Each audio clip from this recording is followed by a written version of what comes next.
Grab Champs, baby, Grab Champs, season 3, episode 1, the first season of the year, you heard? 2023. Let's get it, baby. Salute. It's the first episode of Grab Champs of the third season. I see you, Venna. Salute. Salute, salute. What it is, Sue? Salute. Grab Champs. It's the first episode of the season. Please share it live, share it live, share it live, share it live while I put on my theme music. Diablo, SR the General, full blast the what it is, Des, I see you. Grab, share it live, share it live. We got Queens in the building today, you heard? Shout out the Grab Champs. Queens in the building. Shout out the Grab Champs. Big SCAE N.R.G. Shout out the Grab Champs. Grab Champs. Shout out the Grab Champs. Welcome, tune in to Grab Champs. We appreciate the love and support for all the Grab Camps. The most amazing and iconic artists out here smashing it from the train yards to the rooftops to the storefronts, highways, catching wreck. That's all the General. He be going crazy, bro. From his Instagram account, Supreme Clientele Radio. Interviewing all the icons, the ones that led the way. Salute to all the fallen legends, the ones that set the Grab stage. Champs, the first episode of season 3. Let us remember those. Whether they family or they were friend or foe. Hate them or love them, let's show them some respect. Major contribution in hip-hop. Grab Champs to the death. Ready and willing, never scared to fry. Never. Chances hard to get up, prepared to rise. Super talented vandals, never scared to die. Let's show them love while they breathing. Go ahead and share the live, share the live. So tell a friend to go and tell a friend. We got Big SCAE in the building. Start up to the end, to the end. Let's show him love and call it glory time. Repost his post on your post, share his post up on your storyline. So tell a friend to go and tell a friend. Interviews are dope from the start up to the end. Let's show him love and call it glory time. Repost his post on your post, share his post up on your storyline. That's all the guard general, Grab Champs. Full blast music, the beat guard. Straight 16, straight up boss of bosses. 4-5 the guard, with your boys. Rap Cinema, Supreme Clientele Radio, A1s, Joe.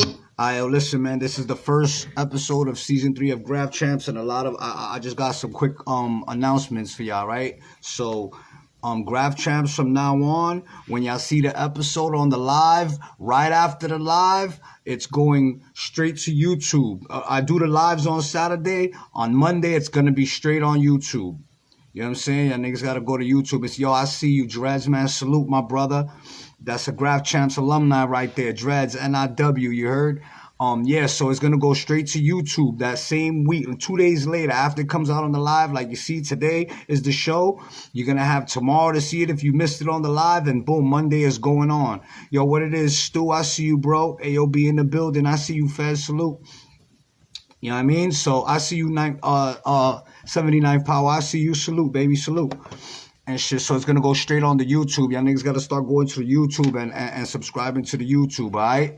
So, we got Queens in the building. And before the show starts, bro, I want to give a shout out to my nigga Tom Brody. Cheers to the Real Podcast. I want to give a shout out to S. Street Media, S. Street Media, my nigga Math. I want to give a shout out to Nems. Today was his opening from his store in Coney Island. Fuck your life. Bing bong, you heard? I want to say rest in peace to Mello, Zexor's brother, yo. That's sad news in the graph world, you know, in our community and shit. Mello, rest in peace. Zexor, rest in peace. Asp, rest in peace. I want to give a shout out to my whole KED family. You heard? Gooba, rest in peace. You know what I'm saying? I want to give a shout out to my nigga A. Charles, you know what I'm saying? The famous Baby Zone TCT. I love you, my brother.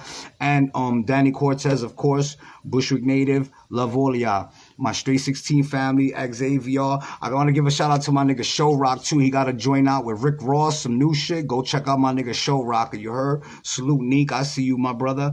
I see you. I see the Throwy Pillow in the house. Salute to my niggas Throwy Pillow. You heard? We're going to have a special edition of Grab Chance for Throwy Pillow because y'all niggas is going to know about that motherfucking history. You heard? Salute to them, bro. Salute, Scav. You heard? I want to salute to the Bushwick Collective, my nigga Joe. we're gonna get Graph Champs to Art Basel this year. You know what I'm saying? We're gonna get Graph Champs on that Bushwick Collective stage. We'll have our slot this year. Yo, salute to Joe. Salute Order. I see you, my nigga. Salute Hawkeye. Yo, my bad. Without further ado, I'm gonna bring the man on himself. Motherfucking, let me see. My motherfucking nigga SCAE, bro. SCAE N.R.G. I'm in the building. Queens get the money, bro. Like this is a super treat, bro. Street killer shit, bro. Graph Champs. Y'all niggas can thank me later. Oh, I'm your host, the vertical, murtical, squirtical, all over your guitars, bidak. You heard? Yo, SCAE, all you gotta do is accept the invite and shit. So I sent you the invite already.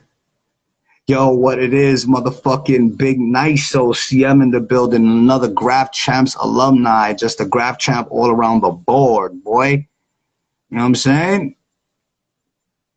Yo, SCAE, I sent you the invite, SCAE. You just gotta accept it. Yo, salute A1s. I seen your 49ers was whooping ass, boy. They won, right? I was seeing. Yo, what it is, my nigga, Fact TFV in the building, you heard? SCAE unable to join. Yo, SCAE, try to send the invite to me. Damn. Please don't tell me this. Sometimes people's phones are not compatible with the way we do the Graph Champs. No doubt. Yo, salute Big Savs in the building. The champ is here. I see you. I can't even call you all country. You're just all world dominant. Thanos type shit. You heard? And shit, word. So, like I said, the Graph Champs is going to be different now. Y'all going to see it on the live and shit.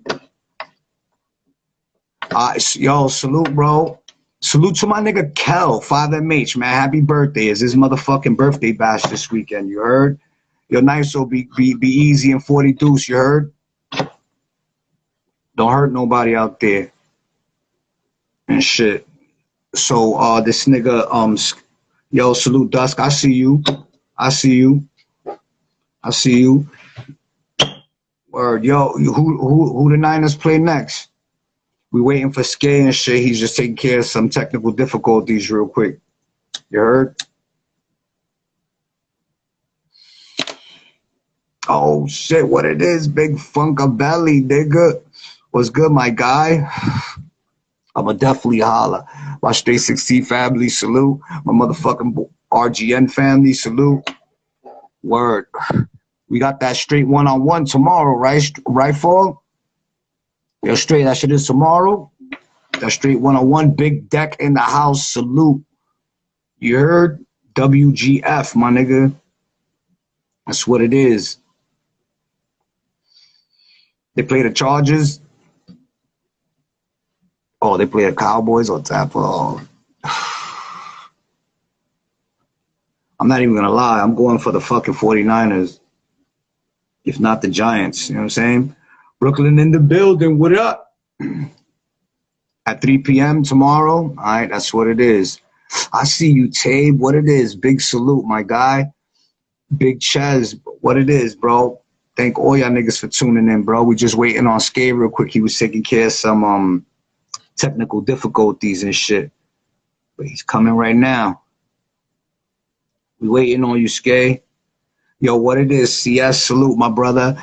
I see you, Slay. Yeah, we waiting on SCAE. SCAE's coming right now. As a matter of fact, let me throw him the invite.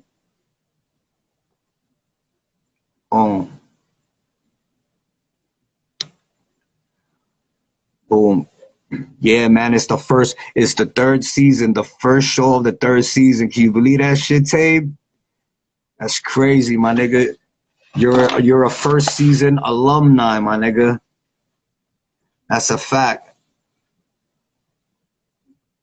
It's all good, CS. Yo, Tabe, you was on, I'm gonna tell you right now, you was the 9th episode of Graph Champs, my nigga. May 1st. Oh, here we go. Here we go. Here we go.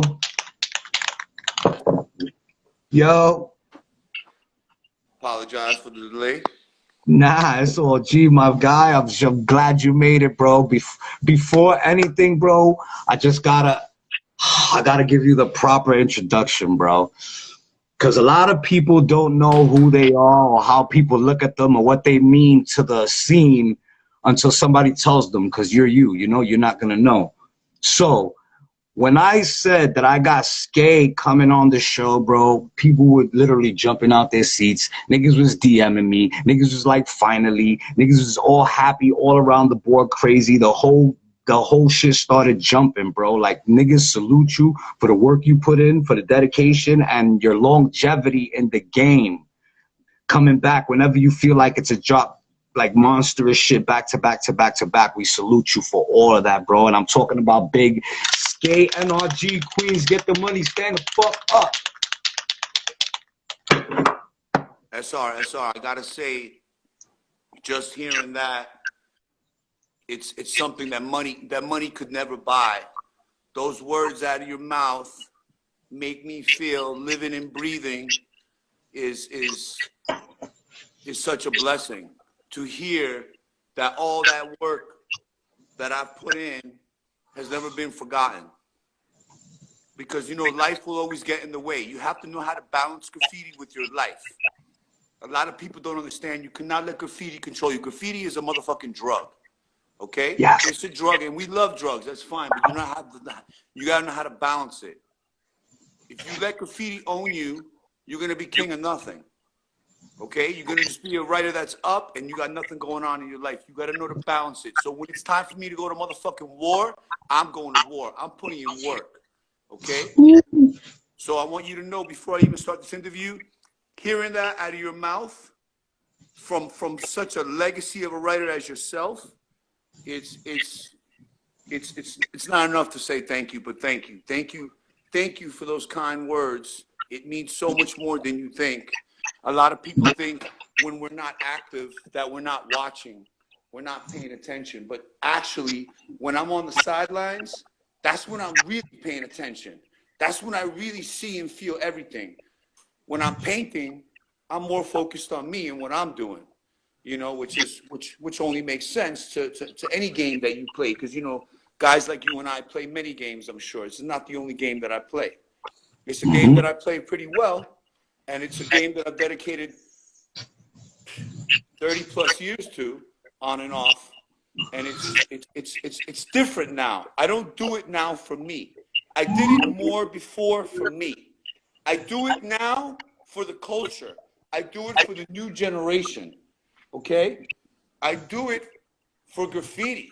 So if you see me painting now, if you see a skate tag or a skate filling, keep in mind, I did that for graffiti, because graffiti needs raw. Graffiti needs raw shit, bro. Graffiti's not just canvases and stickers. That shit's cool. That's cool. It's cool to get together with it. We didn't have that back in the 90s. But let me tell you, graffiti is to be raw, to paint, to bomb, to hype other people up. The same way you hype me up. Okay? If I'm hyping people up, other people are hyping me up. I met SR back around 93. I was on the J line. Okay? I didn't know much about graffiti. I was painting about a year. I was a rookie. I'm in the J line. I'm by myself. I'm doing fillings on the off streets, like the side streets that you can see off the J. And SR comes up to me with like 20 people, and he's like, yo, what are you doing? So I'm doing a filling. Oh, yeah? What you write? I remember this SR like yesterday. Listen to the words. I said, I write SCAE. And you knew who I was, which was weird to me, because I'm in another borough, and I didn't know who's coming up to me. And you said to me, yo, you got beef with Dessa. I said, I don't got beef with Dessa. I said, Dessa went over me. I took my spots back. And you gave me a smile. You're like, all right, I can understand that. You know what, SCAE? Rock, we're going to look you out. And you guys all looked me out. Do you remember that? For facts, for sure. For sure. For sure, my nigga. Yo, so, you know, before we start this, I'm not one of those guys that live in the Matrix. I don't know much about the phone shit. I don't film and take pictures of everything I do. I do respect all that because, back in my day, we were using the little like throwaway Kodak cameras, and then I had to go down to Walgreens or whatever and get them developed, and I had to wait, and I was anxious to see what the fillings came out like. Today, everything's in an instant, and sometimes you got to take a few steps back in life to move forward. You got to take your time doing shit. Okay? So, like, this interview, you've asked me to do it before. I wasn't really ready because I didn't really know where I was in my life. But let me tell you something. Before we start this interview, I want to give a very special shout out to Neo. Okay? This interview is happening because of motherfucking Neo and because of Par. Those are two people that came into my life, I would say about a month and a half ago. I mean, Neo's been in my life for a long time, but they came back into my life about a month and a half ago. And Neo looked at me and he's like, SCAE, you just got to do a fill-in, one fill-in. And I said, no, I'm going to the gym. I got things to do. He said, can I go to the gym with you? Of course you can go to the gym with me. But that didn't last too long because the whole gym, we're talking about graffiti in the good old days. So a few minutes later, we were leaving the gym. It's early. I hate doing fill-ins early, but it was early. We rocked the fill-in. I hated it. I hated it, bro. I hated it. I had no flow. The cap clogged on me. I just wasn't feeling it. So that was good because I couldn't sleep that night. I knew I had to go out and do another one. So he picked me up the next day, and we did about 5 that day, and they came out a little better. I'm not too into the new paint. I prefer Rusto. I know it sounds weird. I know everybody loves fancy paint, but I just love how Rusto, I love that thin, crisp line to do the outline. There's no outline like a Rusto outline. It's something I'll always love, especially that American accent with that orange coral. Talking to the new guys right now, let me explain this to you. It was one cap. That's all we used. We used one cap. It filled in, it did outlines, it did tags, it did everything. It was one motherfucking cap. It was called the orange coral, and we used American accents. American accents were the cheap version of Rust-Oleums, and they actually worked better than the regular Rusto, in my opinion. And they had the freshest colors like summer squash.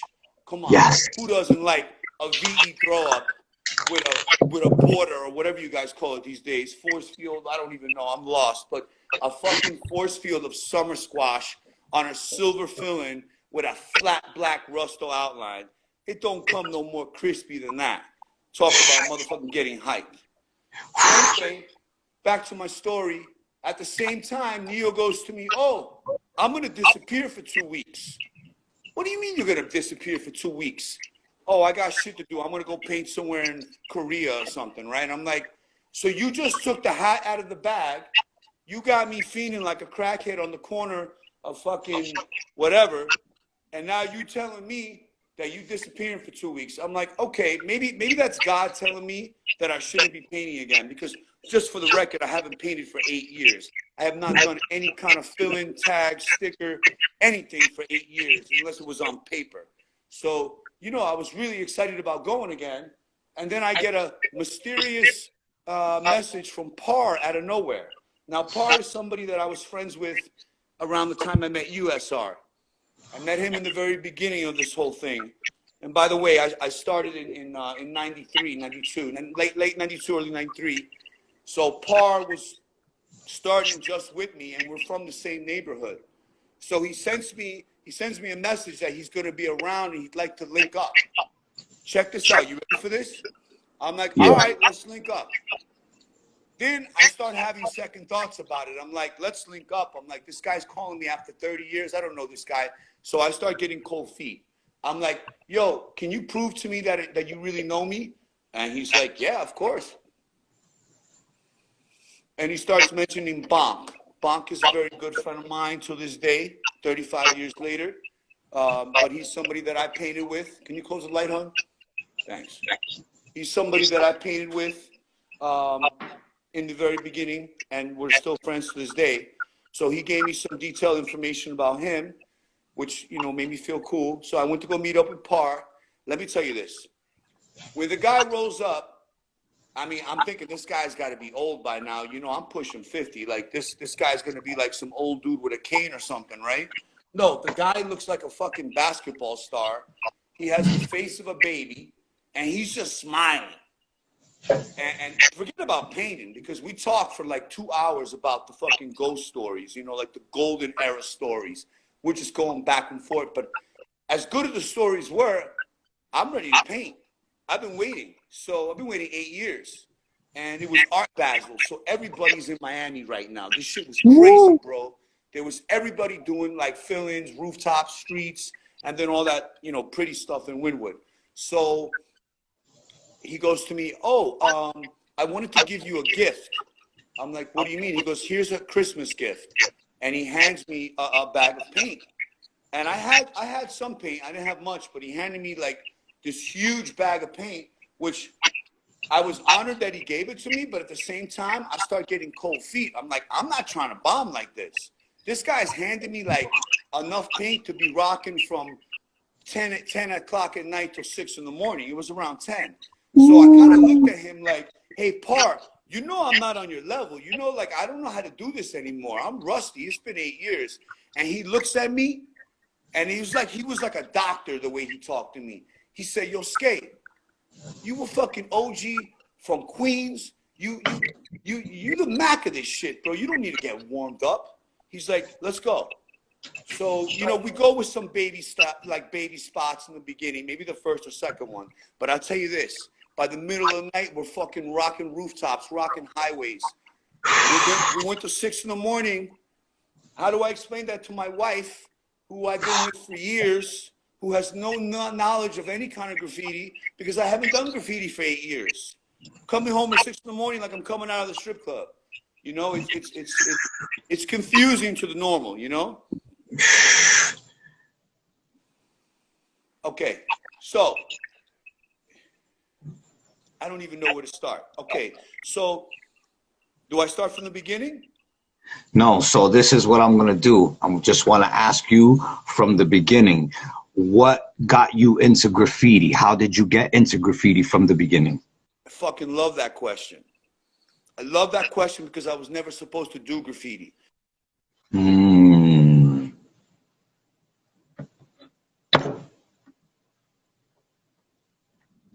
Can't hear you.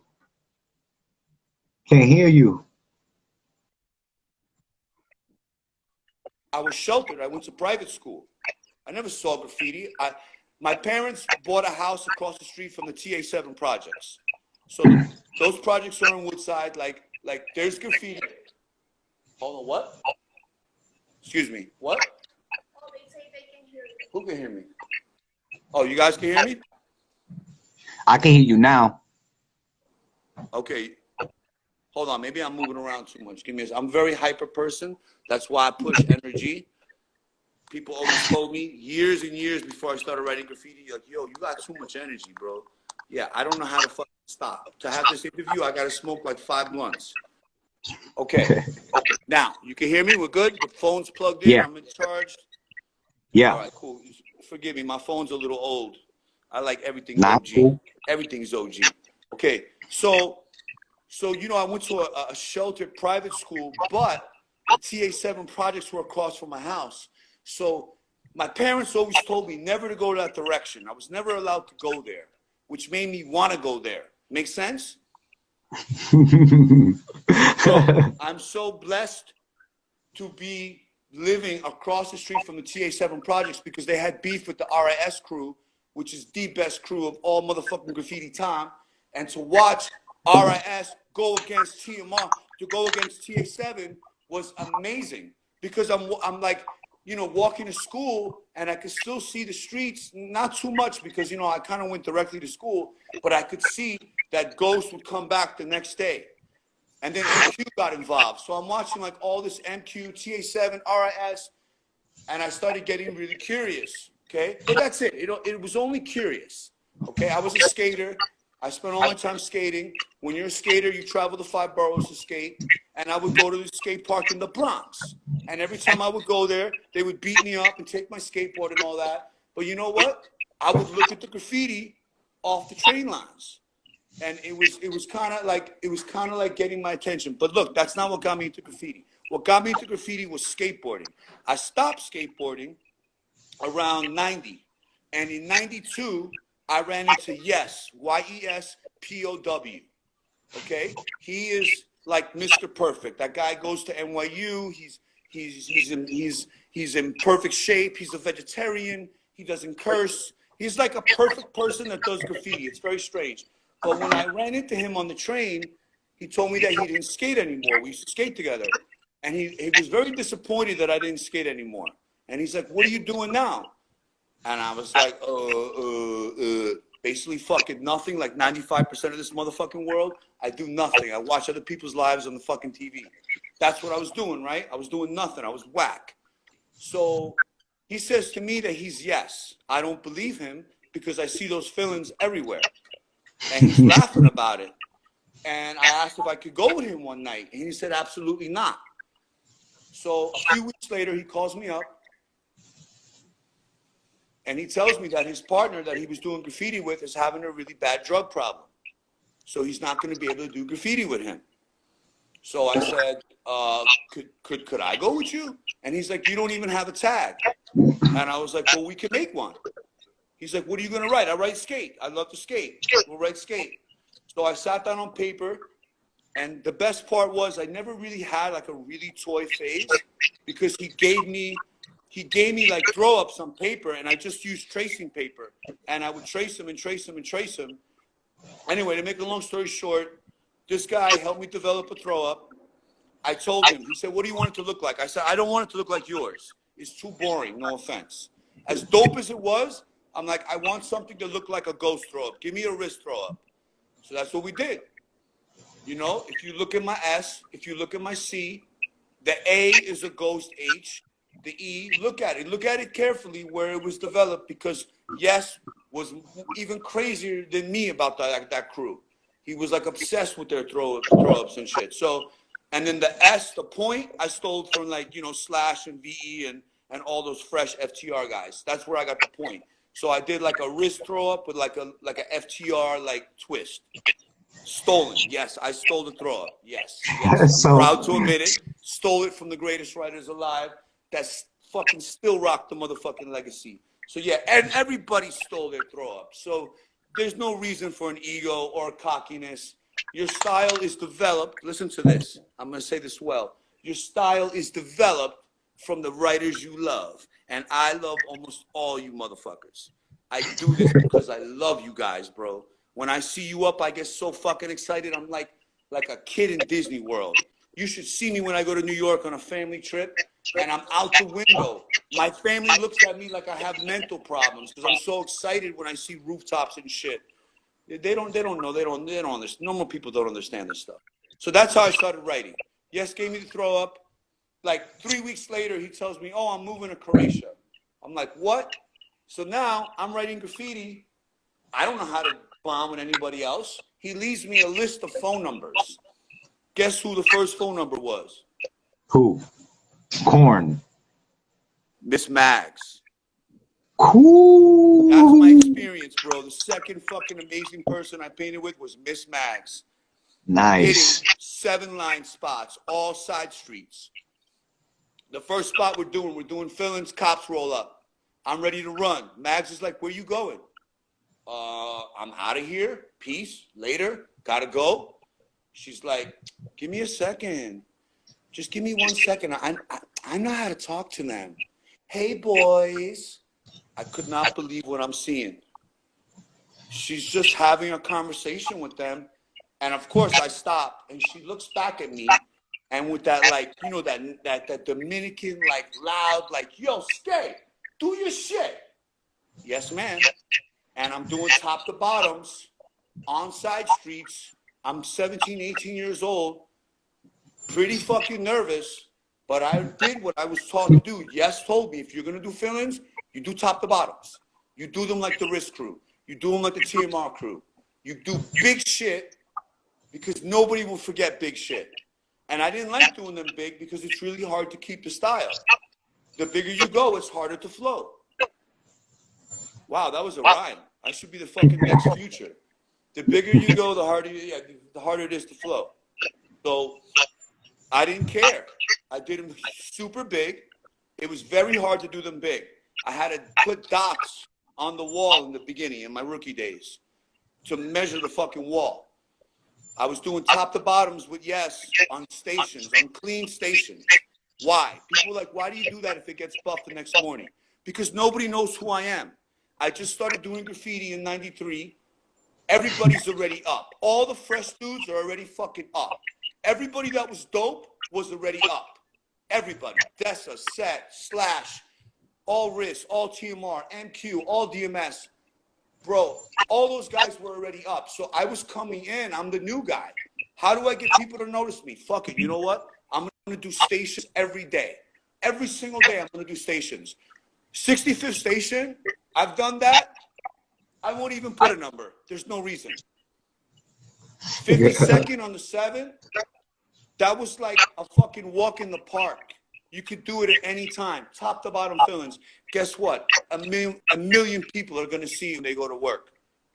People send me flicks of those things years, 20 years later. Hey, I got stations. Okay? But I was taught all this. The blueprints were given to me. So listen carefully. When I'm giving you blueprints, pay attention to me. I'm not being hard on you like your father. If you roll with me and I give you my fucking blueprints, write them down. Because they were given to me and they're going to be passed on to the next soldiers. Guys like me and SR are getting a little old. We can only do this for, well, till we die, but still, we can't do it like you. You young niggas can keep going, unstoppable. There is no excuse. Work, eat, sleep, and fucking paint. Oh, I don't got time. You got time. You got time to watch the basketball game, right? You got time. Come on. I don't want to. You got time to chill with your girl. Your girl want to go have wings. She don't need the wings. She's already gained weight. Tell her to stay home. Go out there and paint. Come on. You're the man. You make the rules. You got time to paint. Please. I don't want to hear it. Go. I want to see you bomb. You got to outdo what we did. This generation got to be better because you learned from our generation. You got the blueprints, and I keep giving you every fucking detail. Why do you not listen? Listen.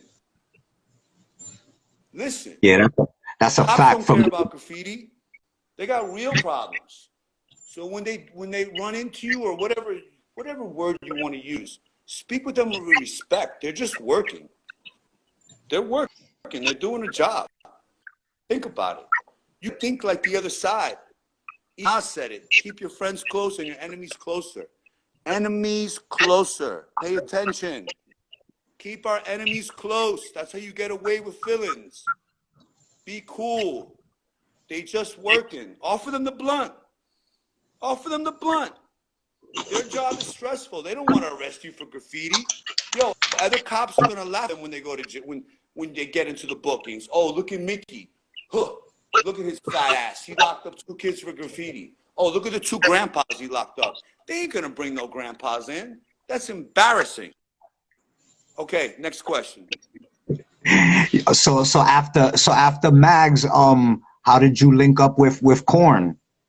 Bro, you just skipped like a whole fucking legacy. After So then, Mags, so what's after Mags? What was after Bruce Mags? comes out of jail and calls my house and says he's coming to fuck me up. You know how big Bruce was? Bruce is big. Period. Rest in peace. Yo, this guy calls me and says, yo, you're painting with my girl. I just got out of jail. I'm coming for you. Okay? I said, oh boy, I didn't know what to do. And he's like, you're not talking your way out of this. You're going to meet me at the corner of my house and we're going to fight right now. So you know what I did? I was about 18 years old.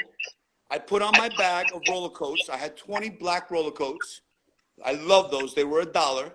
Okay. 99 They cent roller exploded. They coat. were a pain, whatever, but they worked. I had like 20 or 25 in my bag. So when I rolled up to him, he looks at me and he starts laughing. And he's like, who are you? And I'm like, oh, I'm SCAE. And he's like, I can't fight you. He's like, you're like a little boy. You're like a little kid. I had these big glasses. I had braces.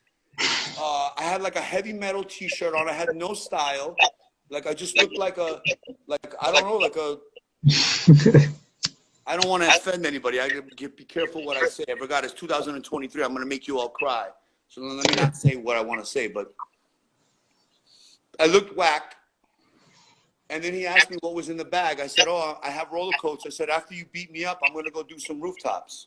And he starts laughing, and he's like, dude, you know what? Let's rock. I said, excuse me? He said, let's rock. But he said, first, I have to fix the filling that you went over. I said, I didn't go over any of your fillings. He said, yeah, you did. There was a bruise filling that was faded, and Mags told me to go over it, that he'd be cool about it. And I did a top to bottom over it. So the first filling that I ever witnessed Bruce do in my life, and I know he's listening to this, is a filling over me. How do you explain that story? I did a top to bottom the night before with Mags on Rosie, 74th Street, super motherfucking hot spot, but it's easy when you're with Mags, okay? I did a top to bottom. I watched Bruce do a top to bottom over my top to bottom. Tell me you wouldn't want to have that on film. Hell yeah. It was the most beautiful thing I've seen in my life. It was incredible. Damn, So then he son. goes to me, hey, we're going to go do the baddest rooftops there are on the 7. And he took me to like 5 rooftops. We rocked till about 6 in the morning. He even stayed in my apartment. I had my own little efficiency at the time. He was an amazing person, amazing. He gave me a lot of blueprints. So that's why I say we can't skip people. Because the level that I'm at right now, listen, pay attention. The level that I'm at is because of all the beautiful, amazing people I've painted with. You created me. This is from you. I'm this. I became this. Okay? I became whatever this is that I am, which I really appreciate it. I thank God for making this person that I am, and I believe that God has made me this to lead you to do what you need to do. That's the only reason why I'm here. I'm not doing graffiti anymore for me. I did it for me before. I was selfish. I was a typical graffiti writer. I only cared about myself. I only cared about my spots. Even Korn said it when we did the Triborough Bridge. He looked at me and he said, yo, SCAE, it's my time to shine. Did you hear that? Korn, rest in peace, my motherfucking brother. He said, yo, SCAE, it's my time to shine. And I gave Korn the better spot, the better side to do, the better sides, because we did every fucking pillar. And we did it many, many times. Many times. Go over it. We don't care. We're going to come right back. You know why? Because I love to walk. That walk is like 40 minutes. I love it. I have the energy. Let me do it. Go over me, please. I'll come right back. I love it. Anyway, Korn looked at me and said, it's my time to shine. That was the first time that I realized that the friendship part of graffiti is more important than the graffiti itself. The friendship part of graffiti is more important than actual painting. Okay? I love you guys, bro. You're my brothers. I love having you in my life. I'm so glad you're there. Even when I wasn't doing graffiti and I shut it out of my life and I forgot about all y'all, I always think about you and I always love you. If I push graffiti away, it's because I'm working on other parts of my life. Please forgive me. I'm always looking, I'm always loving. So, after Bruce, I went to 5s. I got introduced to 5s from NATO. NATO was busy or whatever. I don't know what it was. He couldn't really paint with me, so I was painting with 5s. Got to give mad respect to 5s. Cannot skip 5s. Fuck, the blunt went out. Excuse me. So yeah, I'm with 5s. Now 5s just came out of the Army or one of those things, the Marines or something, right? And he's in super perfect shape, and he's got like 10 years on me. I'm super intimidated around him, you know, and he's like, yo, SCAE, we're going to do all the roofs on the 7. And I'm like, okay. And I just kind of like, he knew them better than me because even though I've done a lot already, you know, he's 5s. And before he went into the military, he was already like up, you know, like definitely a really good status, a very fresh throw up. He had this 5 that he did with a Z. He was very original. He was super dope, a really cool guy. And unfortunately, we did too many rooftops one night and we decided not to go home. So we did one in the daytime and we got arrested for burglary. So it was a really, really bad arrest. It went down really bad. 5s, I'm sorry if you're listening. I know shit went really bad with all that. But you know, this is you know, you got to take risks in life to become who you want to be. If you don't take risk, and this goes with your work too, this goes with your relationships, this goes with everything you do. When you go to the gym, when you fuck, take risks. Otherwise, you're not living. Don't worry so much about the consequences. There's consequences for anything. Just live.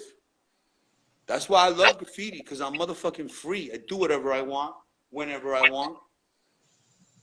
Next question. Oh, Yo, wait, so we didn't get the corn. Excuse me. We skipped a lot of writers. We skipped a lot. nah, So don't skip corn, nobody. Don't skip nobody. I'm gonna answer your question with corn. So corn came into my life when I wasn't doing graffiti. I already like kind of stopped. It was like late 90s. I stopped for like a good year and a half. I wasn't really doing nothing. I was very focused on building my cars. And this kid came down the block where I was working on my car, and I saw him kind of peeking in, and I didn't really like it, but he seemed cool. So we started talking, and he wrote Docker, and he was very, very nice. And, you know, he worked at the shop down the block, and he was into cars. And he told me, hey, I know who you are. I was like, what do you mean you know who I am? And he's like, oh, I do graffiti too. But we weren't even talking graffiti. So I kind of knew him before graffiti. And he told me that that Korn lost his partner. Korn was painting with Secco, and they had a fallout, and he was looking like for someone serious to paint. So kind of like when I linked up with Korn, it was like we just met and we just started smashing. It wasn't even like we just met and we both knew what to do. We both had the same idea. He had a lot more energy than me. There was no for him. If I didn't paint, he still painted. He was definitely 5 to 7 nights a week. The only thing that he did, I mean, his only passion was his daughter and his graffiti. Like, he just loved graffiti so much. He was always down. He always had paint. You know, writers always have excuses. Oh, I don't have paint. Oh, I don't have gas. Oh, I got work. But Korn, it didn't matter. Like, he was just like, oh, you want to do that spot? What time? Okay, I'll be there. Cool. Perfect.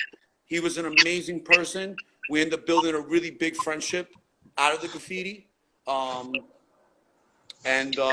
You know, without Korn, I would have never even got half the status that I'm at, because Korn kind of pushed me. You know, he pushed me a lot. Like I would say to him, like, oh, I can't paint because I got work. I was one of those guys. And he's like, no problem. We'll paint during the day. And I'm like, that's fucking insane. We can't paint during the day. He's like, you've done it before, SCAE. Everybody knows you've painted during the day. The whole fucking world knows it. So do it. Who cares? Because I can, so I do. And we did. We destroyed a lot of shit in the daytime because of my work schedule. You know, I worked in the bar scene at the time, you know, and I worked late nights, and the money, you know, was important to me because I had bills to pay. And it wasn't like, oh, I live at home with mom and dad and I could just paint all night. It wasn't like that. It was like I had to work to make ends meet. Graffiti was kind of second, you know. Korn always put it first. That's why it was such an honor to paint with him. And, you know, he looked at me one night and he's like, yo, JA's going over me. We're going to go to the Triborough Bridge. And I was like, we're not doing that. That's insane. And he goes, okay, well, then I'm going to do it without you. And I said, there's no way I'm going to let you do something like that by yourself. I'm going to go with you and I'm going to guide you. I'm going to help you. But of course I ended up doing it. You know, I did it, you know, like that's something I'm proud of. Like I'm an old guy now, you know, and I look back at my glory days and I'm like, you know what? I had fucking balls. I wasn't like these kids that are excited about a fucking video game. That's not real. It's not really happening. It's a video game. I'm excited about climbing down on a spot like that to risk everything for what I love. That's a fact, bro. And that's a feeling that these kids will never understand, bro. Like, unless you're into it, you know what I'm saying? Dude, all I want to do is teach them. I want them to understand. It's not like most people are like, oh, fuck them. They're stupid or they're thick-headed or, you know, they're all these things people say, but it's not true because we can change it. We can teach them. Bro, I will help any of you. Just ask me, and I'll help you because you just need to be better at it. You need to give it your all in order to be something at anything. You can't just wake up in the morning and expect to be oh, I'm a dope writer, or I'm a dope skater, or I'm a dope MC. You got to put 100,000 hours into something to become a fucking legacy at it. You got to put everything you have into it. It's not about, oh, I'm tired, or I'll do it later. Like, when Par sent me that message, it was like, shit, this is gonna be serious. Like I gotta be ready to rock, which I haven't done for a long time. So, and I know he's painting like no tomorrow. So it's like, damn, I'm gonna have to hang with him. But I'm gonna be honest with you. By the end of the night, he had to hang with me. You know what I'm saying? I gotta be honest. Yeah, yo, I never seen a small. No, I seen, I think one, like half of a SCAE usual throw up, like recently, like a picture of one. But you always had big, giant, solid, beautiful, double outline. It always looked like you took your time. It always crazy neat work, legible. Legibility is very important with consistency, because a lot of these kids, a lot of niggas, they could be all city, but I can't read their shit, so I don't give a fuck who they are. Well, it's funny you said that, because thank you very much, by the way. I'm going to be really honest with you. I didn't like my throw up. I was one of those guys that was like, man, I wish I could change it. I felt like it was boring. I felt like it didn't have like that scuff style, with all those bends and loops, or like a slash. I felt like it was just like, oh, like you could do that in school, like little regular bubble letters. But every time I ran into somebody to paint with them, they always told me that they liked the throw up. So I just was like, fuck it, I'll just keep it. But it's pretty funny, because if I do throw ups on paper, my style could be pretty different. I could do some nasty shit, but I've always kept that because of what you said. I wanted it to be legible. I wanted it to be clean. I'm not the fastest writer. I would say that I do take my time, because I do want it to come out good. But it really depends on the time of the night as well, because the first few fill-ins, I got to get warmed up. So you could tell they're not as clean by the end of the night. By the end of the night, they're perfect. I'm super happy. I'm very hard on myself about my throw-ups. My throw-ups will always look a little different according to my attitude. Definitely. That's how I'm feeling. That's why they or different letters will come out, like the R or the O at the end, That's, definitely stuff that I saw, like people that I like that would do. It got me excited to do it, Remember, it's being hyped off the writers that you love. So when you see my shit, you see all the writers that I know you love for sure. Definitely. That's a fact, bro. Your throwy to me personally is popping. You got, first of all, you got 4 letters, and you can add a 5th if you put an O or an R, whatever you want. You could stretch it out, mad long pause. You could make it mad. You could do so much with it. As of me, I have a 2-letter tag. I always used to say, damn, if I could change my tag out, it would be a word like scuff or SCAE or something like that, so I could, be more creative with my shit. I guess that's why I cherish the vertical so much, because it's not regular. I feel the complete opposite of you. I feel like I fucked up. I'm like, damn, I put a 4 little throw up. Those 2 letters, they're just, it's more like J-A, like boom, S-R, I love it. And then you could do like a whole bunch in a row and stuff. I think both, both are cool. But, in this world, we always want what we can't have. But sometimes you got to remember, you got to look at how people look at you. You'll never know the way people actually look at you. Like if I really knew how I didn't know how people looked at me. When I found out, that got me hyped to write again. I'm like, you know what? I think I'm important to them. I'm important to the culture. I'm actually doing something for the culture. Like I didn't realize that, because I was such a selfish writer back in the day. I only did graffiti like, for my own reasons. But now I don't do it for that. I mean, yeah, I still do it for the rush, of course. But I do it more for like, man, you know what? I'm fixing the culture right now. This is important what I'm doing. People are talking about this. I need to do this, which is not easy to explain to my family. You understand? You guys don't understand when you get to this side of the world and you're this involved. I've been doing graffiti over 30 years. My family hates me for it. My wife doesn't understand it. You know, my brother thinks it's like a crime, like it's bad, like I'm gonna be like locked up with Jimmy and Matthew to just rob the bank.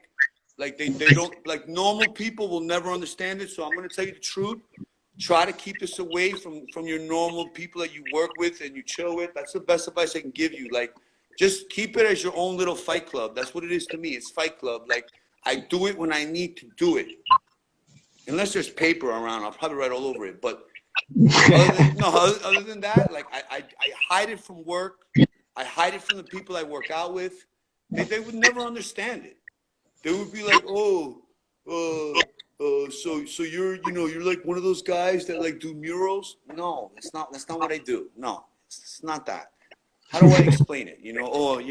So But you do what you do though is better than the average graffiti writer though. You go and you do big, beautiful shit, my nigga. Even if it's just throwies, my nigga. Because me, I'm just a tag bomber, so I'm just a midnight sprawler to them. You know, I'm like spit.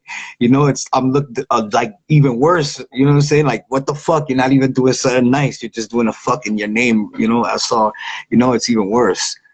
well, first of all, no normal person has ever seen such a clean SR tag. Your tag looks like a calligraphy tag. Your tag is crazy. And the way you go from bottom up tag, I started doing those. Like, that shit is so original. And then you're one of the first people to pull off a throw up that's a straight letter that looks perfect. You're talking about perfectly clean. That's like doing a straight letter as your throw up. That's not easy. That takes a lot of calculation. That shows how smart you are. The better the throw up, the smarter the person. Because to do a throw up, it's not as easy as people think. It's not. There's a lot of measuring involved, and then you got to look out. You got to look out as you're painting. I look out as I paint. I'm looking around. Hell yeah. It's different. And then we're very hard on ourselves afterwards. Like, damn, it didn't come out like I wanted. You know, which is good. That's why we get better. You have to fail your way to success in anything. Yo, so fail your way to success. in the night, It's okay. Everybody's toy in the beginning. Just bomb. And don't just bomb, but practice. Practice. Word. Write on everything in the house. Write on all the mail. Write on everything. Practice. The more you practice, the doper you're going to be. Practice. That's very important. A lot of guests said that I interviewed. Niggas need to go home and practice before they start just writing all over everything, making it all fucking ugly and shit. But I wanted to ask you a question. In the 90s, so now you came out in 93, boom, and like you're just going step by step through all the people you was bombing with. These are all top, like, legendary Queens niggas. Yo, Queens has a sick line. You know, a lot of Bronx has a fucking crazy lineup. Brooklyn got niggas. Queens got a lot of fucking killers. Who you think is the top 10 Queens niggas of all time? Who's your favorite top 10 Queens niggas? Look, that's going to be really hard to answer because I got so much love for Queens. I got so much love for the 5 boroughs, but there's so many writers from Queens that have influenced me that I love. And I know that I'm a little nervous now and I'll probably miss people. So I'm going to just say a couple off the top of my head that really influenced me. If I don't mention you, it doesn't mean you didn't influence me. It's just there's a lot of writers and it's a lot to keep up with. And we're talking 30 years ago, guys, okay? You're asking me to remember things 30 years ago, which is kind of easy when it's something that you love, like graffiti. But remember, we're still talking about 30 years ago, okay? All right. So my hugest influences are Ghost, because in front of my house, Ghost and all the RIS guys, Duel, all of them, they did top to bottom throw ups. Like, as soon as I walk out my door, they're like right there on the gates. And then MQ comes and does big tags over them the next day. And then TA7 guys come, like Psycho and Frank. So MQ, Ghost, Psycho, Frank, like, these are huge influences that had style, and I loved how they bombed. They were aggressive. They went over each other. They were dope. They were funny about it. And then, of course, NATO. NATO is definitely a huge influence. That guy's on another level. I could never be on that level. He's different level of a graffiti writer. Bruce, Webb. Webb is such a big influence. He definitely never got the props that he should have. Anywhere that I painted, listen, I painted the 5 boroughs from the beginning. Anywhere that I painted, Webb had it already. Webb was already there with a solid fill-in. Perfect. Okay? He was already there. So that dude put in so much work, and I definitely got a lot of ideas from him with the rooftops. A lot of people know that I'm known for my rooftops. Webb was definitely an inspiration for the roofs. I would say Webb, NATO, Bruce got me hyped to do all the roofs, or definitely FTR. Everybody in FTR got me super hyped. I'm a huge VESN/Giz fan. I love seeing them up. I love how they made their shit match. The way they came through, nobody else came through like that. They did ladder spots. I don't know what you guys call it now. You call it like a hydro pack or something, but they did that shit, guys, 30 years ago on every rooftop. It was a SN, Giz, VE, on every rooftop. And then there was, other guys with them, on different times, like Send and Dessa. Like, bro, FTR came through so clean with the most solid fill-ins, and they always had beautiful summer squash force fields. That's definitely where I got the idea to do it. Straight up, I'm going to tell you, I took that from FTR. That got me hyped to do the summer squash borders on mine. I also liked a lot of the MQs, and like MQ battling all them, TMR. Everybody in TMR, like watching them on the highways, smashing shit. So, I can't just name 10 writers, but I mean, I'm going to definitely tell you, like, my favorite writers is got to be like Duel, Ghost, MQ, Bruce, NATO, Cost, Webb. Like, these are definitely like people that I know have done nothing but put in fucking more work than me. When they put in more work than me, and I know I feel like I put a lot of work in. When they put in more than me, I'm like, like legendary, like they did it. That's it. They did it. And if they need to do it again, they could do it again. That's something people don't understand. I think like that we fall off. I don't fall off. If I'm not painting, it's because I'm doing other shit, and I'm putting the same amount of energy into it. Okay? So forgive me if I'm not around when I'm not around, but I have other things to do as well. Okay? And when I'm gonna do it, it's like I open the closet and get the Superman outfit and just get ready to work. There's no excuses. Yeah, and of course I have to deal with the wife in the morning, 6 in the morning. How do you explain that? Do you know what I look like after a night of painting? I'm not handsome. There's silver all over my nose, all over my mouth. Come on, you know how we look. We're beat up. I skip like 5 meals. I eat every 3 hours. When I'm painting, there's no eating. Me and Neo were doing some fillings the other day. He's like, hey, let's go to the sandwicheria. I'm like, yo, thanks for the offer, but like that's filling time. Every minute you spend not painting is filling time. That's a fact. All right, I'm gonna keep talking. So you go. Now, how did you ever like count your fillings? Like, what's the most amount of fillings you rocked in one night? I have no idea, but I can tell you some really good nights. So Tell me. So I'm gonna tell you a night that I went like non-stop, like completely non-stop. When I say non-stop, I'm gonna end the night before I start the night.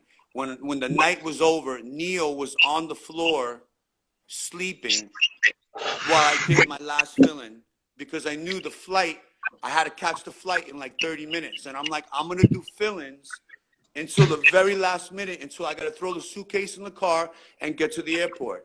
And Neo looks at me like super grumpy, and he's like, yo, I'm tired, bro. SCAE, you're ridiculous. SCAE, we did the whole fucking island. What's wrong with you? And I'm like, yo, we got more paint? I'm gonna dump every bit of paint. I don't want to go home with I'm not going to be able to take it. So this is Puerto Rico. We get to Puerto Rico. We have no idea what to do. Okay? I don't know anybody there. Okay? We don't know how to paint. We've never been there. We just decided, hey, let's get a plane ticket to Puerto Rico.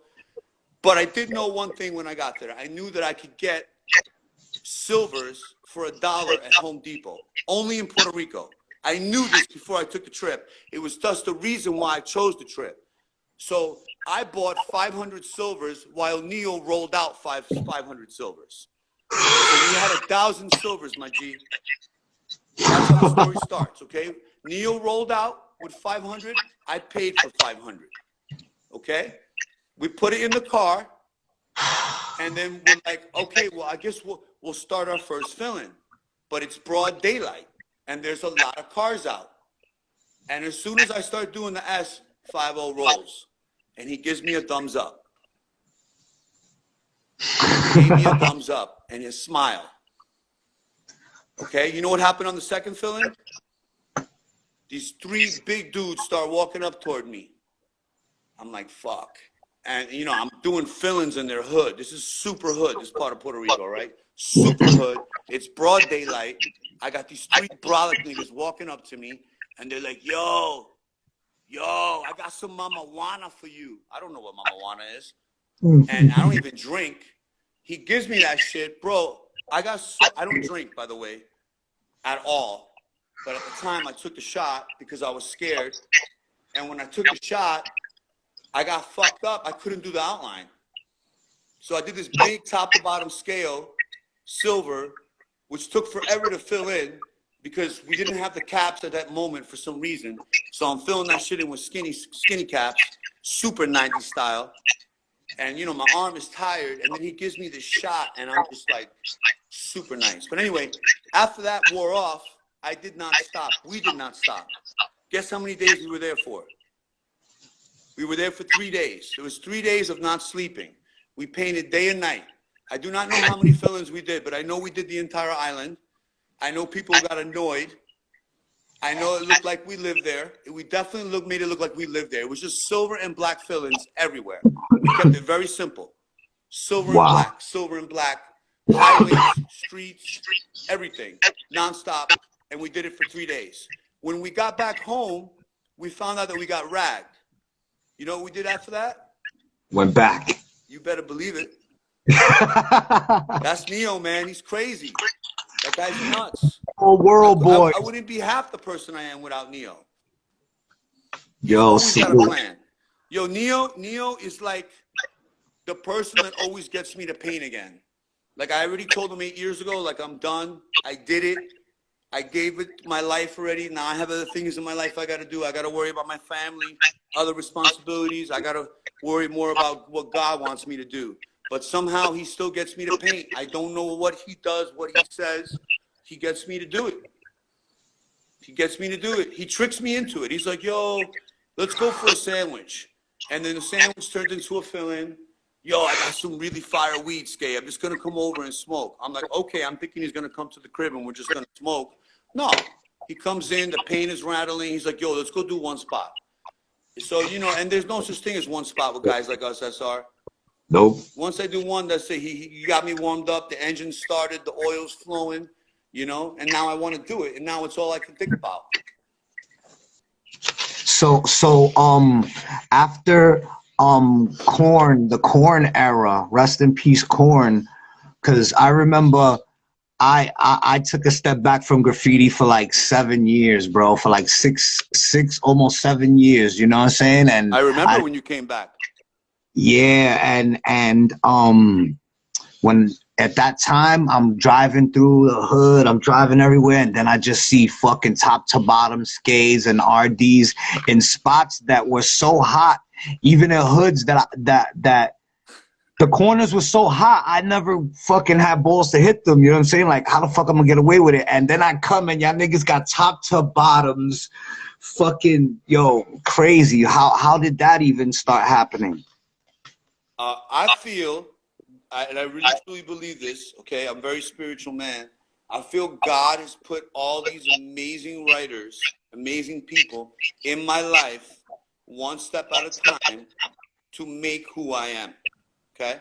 So it's a really weird question to answer because I have to say this, and a lot of people are not going to like this, but these are facts. RD and Korn couldn't stand each other.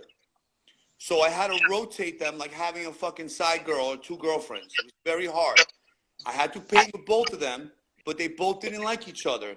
And they both had to understand that I was going to split the time evenly.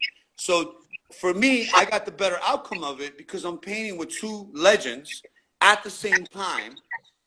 And it was like they just didn't like each other. And I'm not going to get more into it.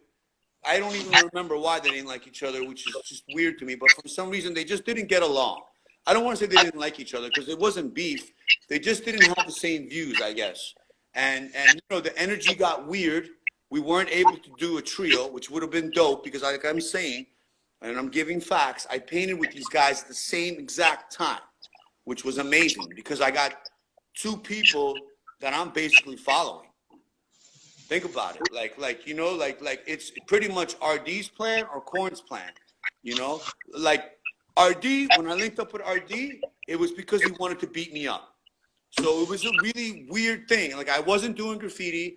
I was kind of slowing down, and then I started painting with Korn again.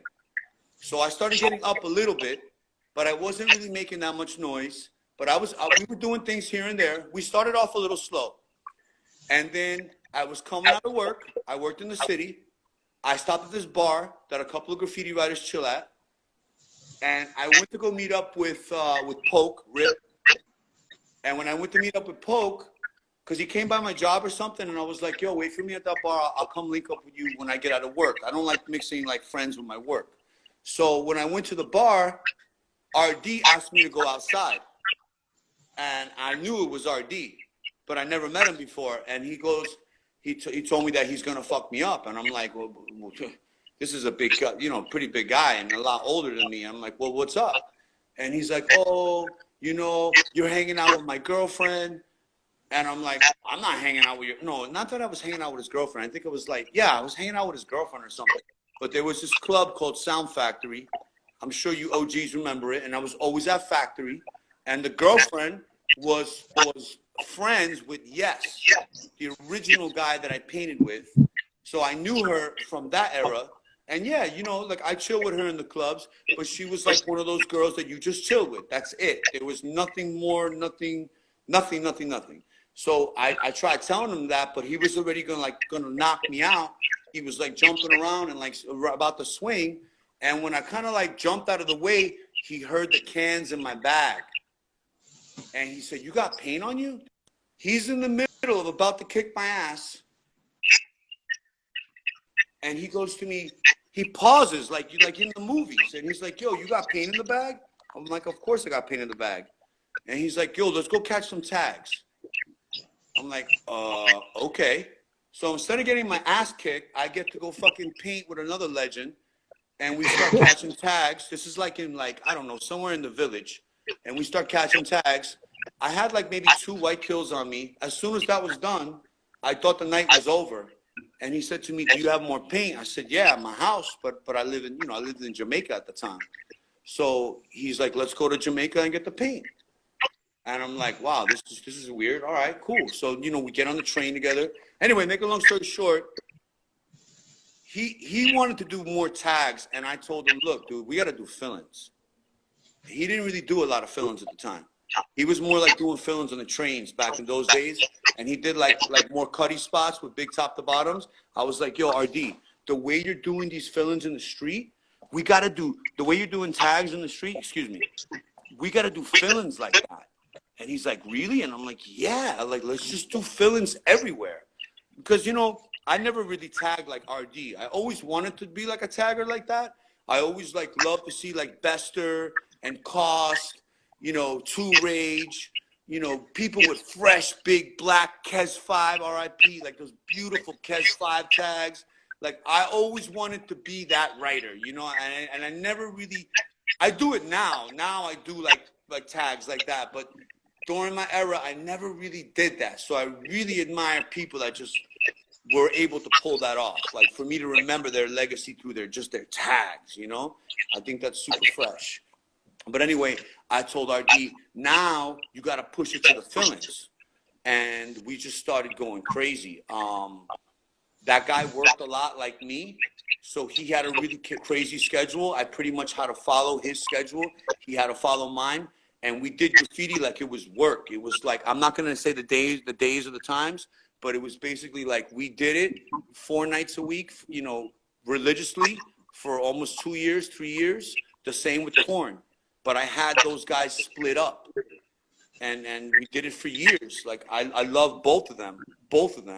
They're both amazing to paint with. We get along very well. We have the same ideas. Because if you paint with someone that you don't get along with, it's not going to work. You're going to get back. You're going to get back. You got to be smart when you paint. When you paint, it's work. It's work. When you go to work, you got to act smart. You got to, you know, be a certain way. Graffiti is the same way. When I do graffiti, I'm a different person than I am when I'm not doing graffiti. Like right now, I'm even talking graffiti. This is not even me. This is just me when I'm graffiti. Like when I go into society, I have to act and talk and be completely different in order for me to survive, or whatever you want to call it, to blend, whatever word you want to use. But you got to be smart. You can't put the eyes on you. That's how you get caught. Don't put attention on yourself. If you see a cop and he comes your direction, smile at him. Nobody smiles at them. Smile at them. Do the opposite of what everybody else does. Use your mind when you paint. Be smart when you paint. That's how you're gonna pull it off. It's like being a fucking ninja. People don't realize that. It's a skill to be a bomber. It's not just like, oh, that dude's got a dope throw up and that's it. He's up. Do you know what it takes to be up? Do you understand the amount of motherfucking discipline? What I have to give up? What I have to risk? You know what I risk every time I paint, but I don't think about that because I get into stealth mode and I do what I need to do because I know how to do it. You have to master what you do. You can't go painting drunk and sloppy. Come on. Yeah. That's why you got bagged. That's why you got bagged. It can't be hot boy spots every time. You already know if the night's hot and they're out, you got to go to another area or you got to do easier spots. Stop painting with your ego. Don't ego paint. Just paint. It's up. I seen it. Whether it was in a whack spot or a good spot, I seen it. It's up. Just paint. Be smart. So you can paint again. Don't be a 3-year guy that you came out for 3 years and you fucking killed every line and you did everything. Okay, that's cool, but then you disappeared. I don't remember you. You did it for 3 years. Be a guy that could do it forever. Everything that I love, everything that I do, I'm going to do it forever until I die. I'm going to fuck every single day forever. Forever, I'm going to keep fucking no matter what. And I'm going to love every day. I'm going to love each and every one of you every single day. I'm going to show you nothing but love. Love. I'm going to work every day because that's what a man does. A man works. Put in your work. Stop looking at the Rick Ross videos where everybody's just chilling. Life's not about chilling. I never chilled. I never had time to chill. I got to paint. I got to work. I got to fuck. I got to work out. I got to clean. I got to cook. Do man shit. Be a fucking man. To be a real writer, you got to be a fucking man. You got to walk through the hardest hoods in the world. Do you know how many times I've had guns pulled on me? You guys do see I'm light-skinned. It's not that easy to be in the hood. I mean, for me it is, but I developed that. I became that.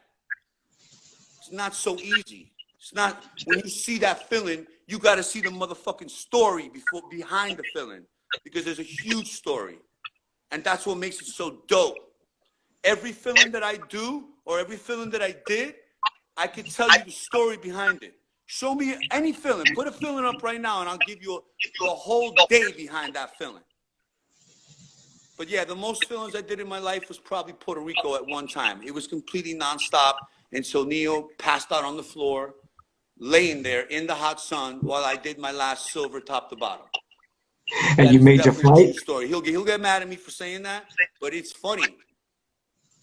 Even though I have a funnier story that Rick will kill me, but I'm gonna shout out Rick, R.I.K., super fresh guy, hits me up after Neo disappeared, and he's like, yo, we should paint. I'm like, absolutely.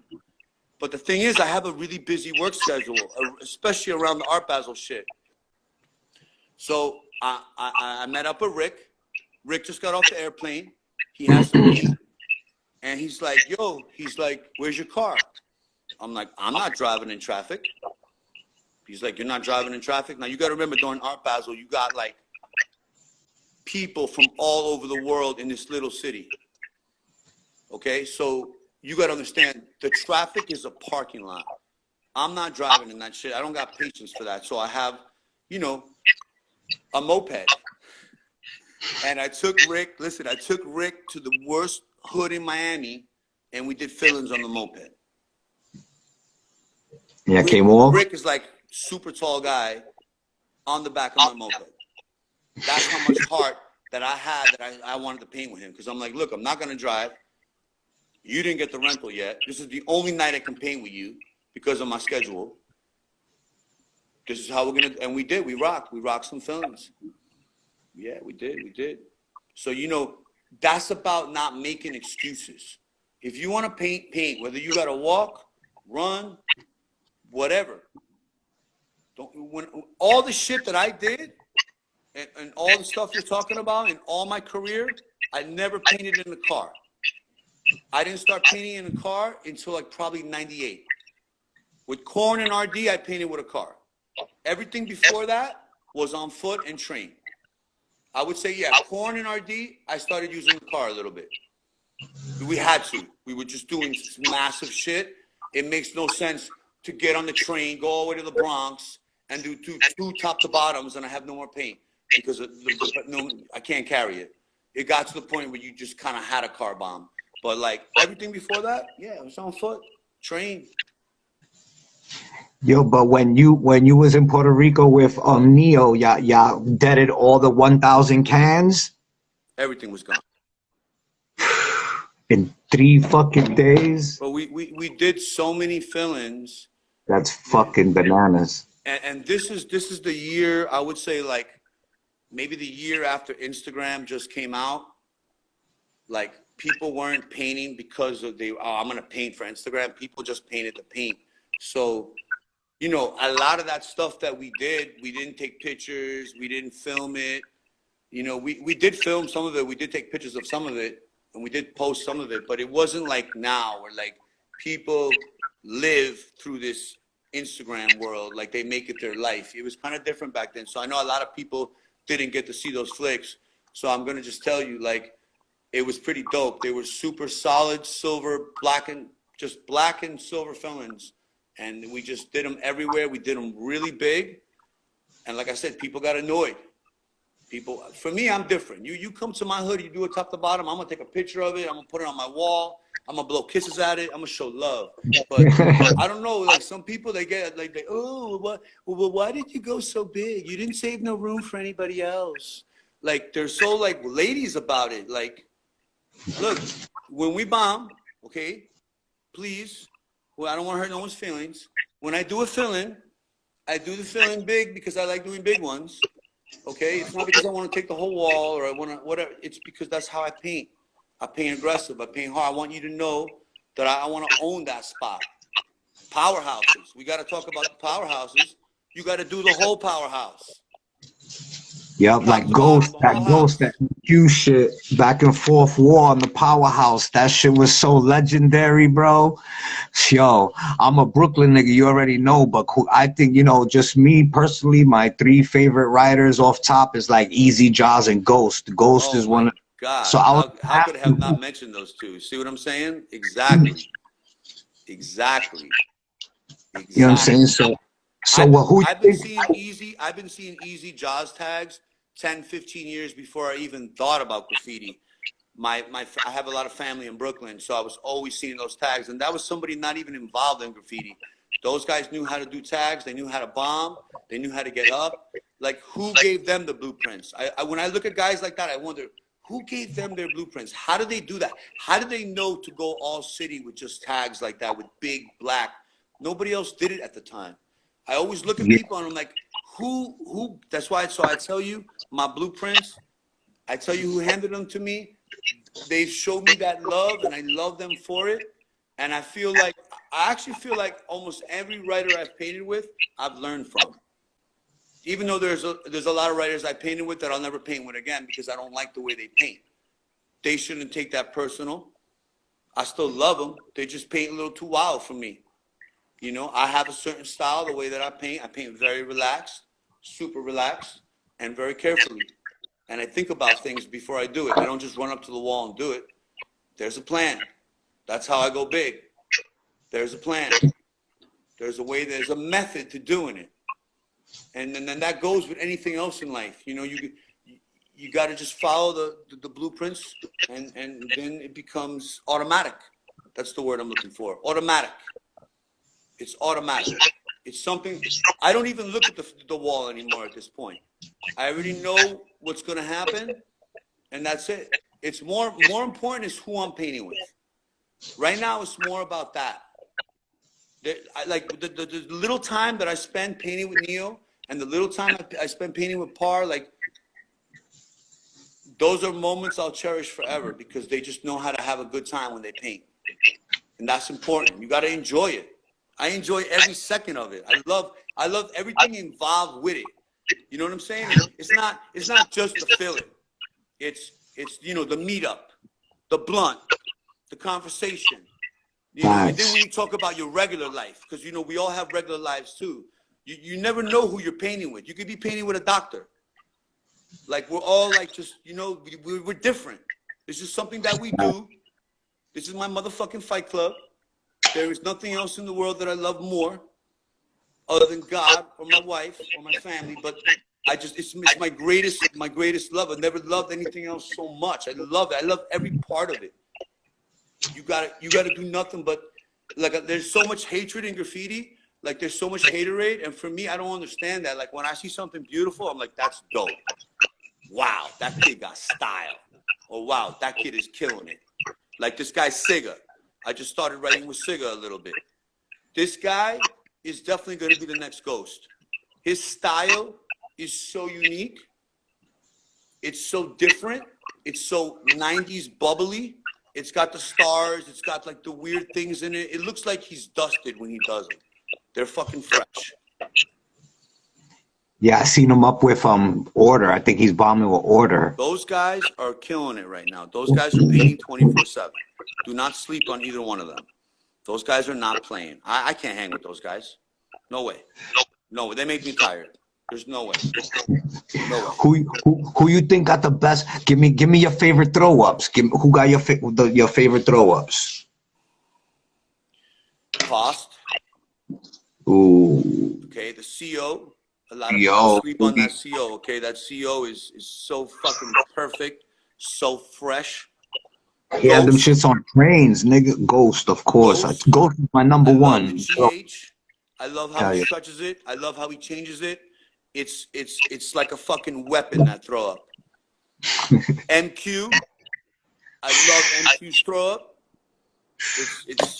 It's to me, I remember watching him in Videograph when I saw that he didn't finish the M, that he does the top of the M and then the Q and then comes back. Who the else fuck does that? You gotta love MQ throw up, okay? Those throw ups are fucking fresh, super fresh. And his style, it changes every year. So like, if you really love MQ, you gotta remember which year you love him the most. My favorite MQ, I love all MQs, but my favorite has gotta be like 94, 95 MQ. When he would put the hat and the tongue, that shit was fresh. And the question mark. Yeah. And MQ Drake tags, all city. Come Drake. on. Drake. That's one of my favorite throw-ups. Those TRs, one of the first people to go backwards. What a beautiful throw-up. Amazing. Seuss, RIP. Definitely one of my favorite throw-ups. Brother, come on, Seuss. look at that O. The E, I mean, excuse me. Look at the E. Like, the E looks so unique. Definitely. Definitely Seuss. Bruise. Definitely one of my favorite throw-ups. Before I was gonna tell you that Bruise is one of my all-time favorite writers just because of everything. The tag, the way he wrote it, the throw up, the way he came up, who he bombed with, his style, everything was just all around a perfect writer to me, Bruise. Bro, Bruise reminds me of myself. That's what I loved about Bruise, because Bruise was like the younger guy in the RIS group. And you didn't know that when you saw them up together, because it was like, there's no age in graffiti. If I paint with you, it's about your level. It's not about your age. You could be 20 years old and paint the same level that I'm on. Like, we're gonna paint. We know what we both need to do. We know when to run. We know when to walk. We know what to say. You got to be smart. I can't paint with somebody stupid. You got your fucking ear pods in? Are you serious? You show up to paint with me with ear pods in your ears? Are you fucking kidding me? Or you're texting your girlfriend? Why are you texting your girlfriend when I'm doing a throw up? You think I don't remember shit like that? Be smart. If you're gonna paint with me, put the fucking phone away. Get into action. Okay? Because every second counts. Not just anybody is gonna do a fucking top to bottom in the street. Street. My favorite. I love the streets. I love everything about the streets, from the hookers to the bums to the fucking dirty cops. I love the streets. There's nothing like being in the streets painting. There's no feeling like it. Before we continue this conversation and answer any questions, let me tell you how much I fucking love to paint those streets. I love every second of it. I feel so alive. I love life at that moment. That is the greatest fucking feeling. Better than any fucking drug or basketball game or whatever you guys watch, the World Cup. Better than any of that shit. Way better. Put that paint in my hand and let me get some good spots. That's way better than watching somebody make $1 million. You guys can keep watching that shit. I'm good. I love those streets. Love it. Love those dirty, grimy streets. The dirtier the streets, the more I want to paint them. Yeah, that's a fact, because me, if you give me a choice between painting and anything else, I would pick painting probably over everything. Yeah. Come on, man. Listen, I know you got other hobbies. You're such a cool guy, I could tell. But look, it's just, unfortunately, it's always the best one. It's always the best one. You know, sneakers are cool. Cars are cool. The gym is cool. You know, looking at girls is cool, whatever. But, you know, there's nothing like graffiti. And you can't explain it to someone that don't write graffiti. So stop trying. Don't explain it to your roommate. Don't explain it to your parents. You cannot explain. This is an underground life. This is a gift that God gave you. God gave you this gift to do this amazing culture. Keep it to yourself. They're not going to understand. They're going to be like, oh, do you have a coloring book? I don't have a fucking coloring book. I don't like the color. I like the paint. Shake the can. Shake the can. Show them what I like. That's what I like. I don't want to do the fucking stickers. I don't want to do the paper. I mean, I'll do it for you, of course, because I love you. Yes, I will do it for you. But that's not what I want. I want to paint streets. I want to paint. I want to paint. I love that feeling. You know, unfortunately, yes, I'm a very busy man right now. I'm way older. I don't have the time to paint. If I had the time, believe me, I would put in the work. It's very hard when you get older. So that's why I'm telling you, do it now. You're not going to be able to do it in your late 30s or your 40s. It's harder. There's other shit going on in your life, other responsibilities. You got to do responsibilities, then you got to paint. Responsibilities, then paint. That's called a consistent writer. Think about the years. How many years? What year is it? 2023. Tell me what fucking year it is, bro. Yo, but let me tell you, out here, son, the 40. Tell me how many years I've been painting. I want to hear it. Nigga, 30 years. That's beautiful. 30 years. That's the trifecta. That. Thank you, God.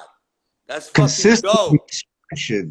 Think about the guys listening right now that have been painting for 3 or 5 years, right? They're going to love to hear that shit. Yo, he's a fucking grandpa and he's still doing it.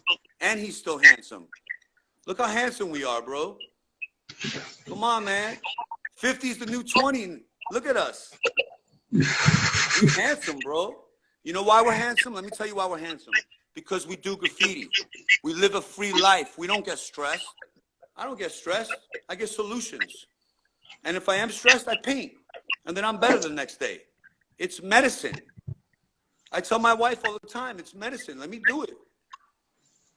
There's no women involved. There's no alcohol involved. There's no club. I'm just going to paint probably till 6 in the morning. I'm not going to paint for an hour. It doesn't work like that. Oh, but you told me you were only going to do 2 spots. You know I'm not going to do 2 spots. Come on. Look who I'm painting with. There's no such thing as 2 spots. Don't laugh. Don't choke. I'm not doing 2 spots. She's so cute. When she's like, oh, but you said you were only going to do a spot. Yeah, Neo said that. You know we're coming home at 6. That's what I used to say. Yo, I'm just going to do 1 spot. I came home Niggas called me. Wifey was sleeping. Nigga Dessa called me. Yo, I'm in the corner of your block right now with the car. We going here, Utica Ave. Let's go. I came home at 7 in the morning. Wifey was waiting in the window. I was covered with paint. Son, you already know drama. I mean, look, you got to throw these stories. Some people are probably like, yo, what are they talking about? They're sidetracking. This is not sidetracking. This is the stuff we have to deal with to become who we are. It's not just, oh, those guys just paint and do nothing else. There's families involved. There's shit in the way. You know, it's not as easy as someone that's up makes it look. They make it look easy. When you watch Michael Jordan, you're not watching what Michael Jordan did before and after the game. So, you know, you got to talk about what we're doing before and after the game. You know what I'm saying? Like, there's levels to get to the level to paint. You got to make room to be able to do that. Even this conversation, like I have to exclude, this is my date night. I'm supposed to be on date night right now. I normally get out of work and we go to date night. But I'm doing this for graffiti. This is important. For graffiti. Whether you love me or you hate me or you don't even know who I am, you got to know I got 30 years in this. 30 years. What does that tell you? That's wisdom. What does that tell me? That I got to listen to people older than me as well. They've been through more. Listen. Stop talking. Slow down. Listen. Listen to the ones that have gone through it. Listen. You got writers that have been arrested 50 times and you got writers that have never been arrested. Listen to the writers that haven't been arrested. They're obviously a little smarter than you. Just listen. They know things that you don't know. You think you know because you hot-headed and you got an ego because you up already. Just because you up doesn't mean you're going to be consistent. You want to be consistent, you got to start painting smarter. It's not always about the hot spot. I love the hot spots. You know that. I love them. But you got to do the other ones too at times. What does that tell you in life? You got to take a few steps back to move forward. Unless you're with Neo. If you're with Neo, every spot is hot. Forget it. Or par. Yo, what do you think about any like the new writers? Do you see any of the new writers getting up? Like, do you like see anybody that's like repping like the way they supposed to be repping the 90s type way? Well, like I said, I love that guy Siga. I noticed him recently. I really like the way that he paints. So I'm gonna answer your question, but I gotta be careful of what I say because I'm gonna tell you something before I start. I haven't painted for 8 years. So I'm kind of like not really exactly knowing what's going on other than what I see on the Instagram. I don't live in New York. So it's not like I'm seeing everything right in front of me either. But I, you know, I'm also a very interested person. I do pay attention. So I'm going to name some people that I definitely seen putting in the work that I like. I like Flash everywhere. I see Flash up everywhere. Flash. He's clean, he's consistent, and he does something that I'm very fearful of, and that's the latter ones. All his shit are ladder. What do you call that? Whatever. High spot. Yeah. So all his shit is like that. Like I'm a big guy, bro. I get on those ladders and like I'm not comfortable, you know. But anyway, I love seeing Flash. Everywhere I've gone, I've seen that guy up. Flash is that. I don't know how new he is, but to me, he's, I would say, new generation. No. Yep. Okay, so I'm on the right level. Okay, let me keep going then. I love False. False. Is dope. Yeah. I love to see False up. There's this guy doing these DA throw ups. I think it's Days. Dace. He does very clean looking Giz throw ups. They remind me of Giz. They're very perfect. Dace. Yeah, he's to doing me, some it looks shit. like he paints every single night. He's very clean. He's very up. Let me think some of the new ones. Sice, S-I-C-E. How could you not love that throw up? It's beautiful.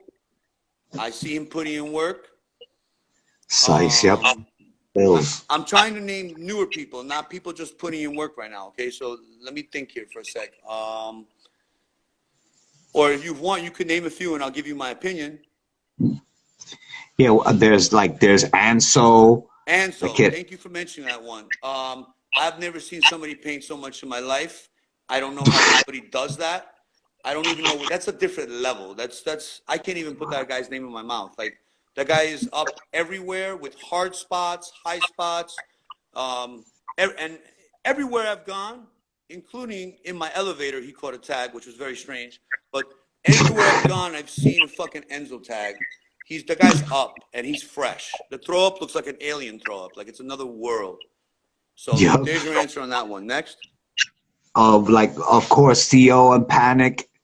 Panic is super fresh. I love the whole crew. Panic, CO, the one with the N, all those guys. Those guys are super clean, super fresh. They're up everywhere. And Of I know course, they've traveled as well. That definitely caught my attention because I know the traveling is a whole nother level of graffiti, a whole nother level of a headache, a whole nother level of money, time. Now it's traveling time on top of your graffiti time. So yeah, those guys definitely mad props. of, Klops. I also noticed Klops. A lot of people don't like Klops. I don't know why. He's up everywhere. I've seen him everywhere I've gone. Every state that I've painted, that guy's up. Like, and he's traveled out of the country, and I've seen him do a lot of fill-ins. So I like Klops. what about Roach and Roach is Draft? fresh, They're, super they're killing fresh. shit everywhere. Roach is up everywhere. He came to Miami and destroyed this place, bro. This shit was destroyed. During Art Basel, he came and did a whole bunch of fill-ins with DF, but DF is from my time. Keep going. Of course, Over is still out here, still running rampant. I wouldn't really call Over new though. Over is fucking beautiful. His style is beautiful. He's super solid, way more solid than me. That thing is brick solid. Super great guy as well. But yeah, he's definitely doing his thing. But I think he's been painting a long time now. I don't really think he's new generation. See, this is where I'm getting Yeah, a you're little right. confused. Yeah, nah, you're right. I think Over's a little more back Yeah, nah, I had legendary bombs with Over. Me and Over, legendary. because he knows how to He put in the Over. work. He understands the time that a fill-in can take. If you need to wait, you need to wait. If you need to walk away from it, you need to walk away from it. Just do another one somewhere else. Don't, to me, it's not worth it. I don't feel like running. I You don't ever really. got chased by the police and had to run and got away from the police? That's the funniest question you've mentioned. Have I ever been chased by the police? Was that the question? How name a crazy time you got chased by the police. So I'm with Scans, AWG from Queens. I'm Salute with my nigga fan. both the one that writes with FC, and they're like, "Yo, we're gonna take you on some rooftops." I didn't really have I wasn't really that experienced with roofs yet, so I went with them, and they took me to Corona, and it was really early. It was about 10 o'clock at night, and I wasn't comfortable because when we were climbing up on the roofs, like people saw us climbing out their windows like they're cooking and shit, And when I got up to the roof, I told them, I'm like, yo, like mad people seen us come up here. I always imagined we did roofs like way later, But that's what happens when you paint with somebody you never painted with before. So we did maybe 2 rooftops. And then the third rooftop, Scans tells me, hey, there's police coming up on the roof. So the police were climbing up on the roof. Me and both jumped off. Scans got arrested. I hid under a car, but there was a dog right next to the car that I was hiding under. And he was chained up. And I knew that I'd have to pass him once I would leave. So I decided to sleep under the car for about 5 hours. But when I finally left, the dog bit my shoe off. So I had to walk home from Corona with no shoe, a bloody ass leg, looking like shit. That was definitely a really rough night. Definitely bad. What about what do you have a favorite bombing story or a favorite spot that you ever hit?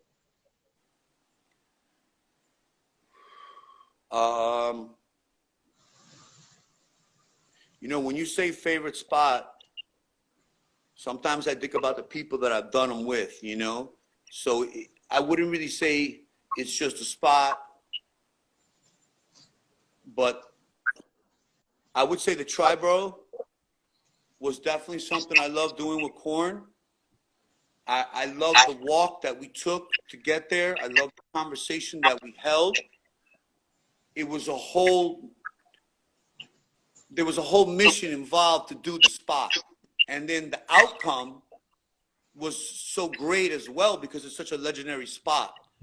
So it's not just a spot, it's the walk to the spot. It's the fact that it's probably 20 degrees, super freezing, we're super cold, but we don't care because we're high off each other. That's what happens when you're around the right energy, you become unstoppable. That's how I did it. I couldn't have done that without Corn. I couldn't have done the shit I've done without RD. I couldn't have done the shit I've done without Neo or without certain people that I've painted with. Those people create my energy and make me become this graffiti character. Without their energy, I'm just the guy in the office at the desk, filing papers or whatever I do in my real society. You understand? I'm just a regular guy. But when I'm around these guys, their energy makes me do them. So, you know, like, I would, to answer your question, I would probably say that spot because it was Corn's idea. I didn't want to do it. I was like, what? And he's like, oh, he said it so casually. He's like, oh, I'll just do it without you then. I'm like, nah, you my boy. You're not going to go hang off some bridge without me. I'm going. And then he talked me into it. He talked me into it and we did it. And then, so yeah, when you say favorite spot, you know, I'm thinking about all the spots I've done. I don't really have a favorite spot because I kind of just do it because I love doing the filling.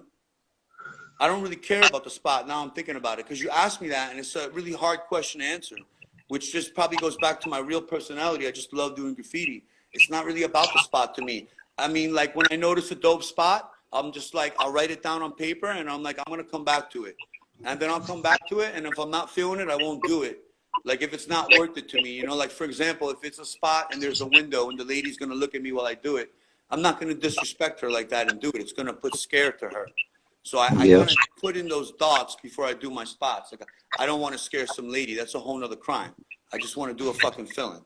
So I'll do the spot without the window. You follow me? Like that's really like how I paint. It's not really about the spot, which sucks sometimes because people that, you know, they're with me and they get hyped. Yo, let's do some hot spots. And I'm like, hold on. I need to warm up first. I need to smoke. I need to talk. I need to get in gear. I'm not going to go right into fourth gear. The car starts in first, you know, like, let me warm up. This is how I do what I do. There's a method. Always do your method. Whatever your method is, do it. Don't try to impress other people. You're only going to hurt yourself. I don't impress anybody. You don't like me? That's fine. I still like you. I still love you. You don't like me? That's fine. That's cool. That's how I paint. That's how I do shit. That's it. That's me. That's how God made me. I'm just a regular guy, bro. Just a regular guy that likes to paint. Super regular guy. Super regular. So what do you have to say to the young writers coming up before we like get off this? Like the young niggas coming up. One, we ain't gonna get off this so easy. We got a lot more to go. That's number one, I'm gonna tell you. Okay? There's a lot to this story. You asked me to do it. Now it's gonna take mad time. So look, first thing I'm gonna tell you, all you new writers, I love every one of you. You know why I love you? Because you're doing what I fucking love. I don't care if you follow the rules or your shit sucks. You're gonna get better. You're gonna get better. But I love the fact that you're doing it. Keep bombing. Make fucking New York dirty. New York is supposed to be dirty. It's supposed to have graffiti on every fucking street the way it was when I grew up. That's why I grew up to such a fucking hard, powerful man. That's why I'm fucking tough. There's graffiti and everything was on every corner when I grew up. Stop trying to clean that shit. It's not for the yuppies. It's for us. That's my motherfucking city. I did all that shit for my city. Okay? So, to the new writers, keep bombing. But yeah, try to learn the rules. There's like rules. Like you don't go over like legacy writers. You don't go over people that are dope. If they're dope, you need to respect it.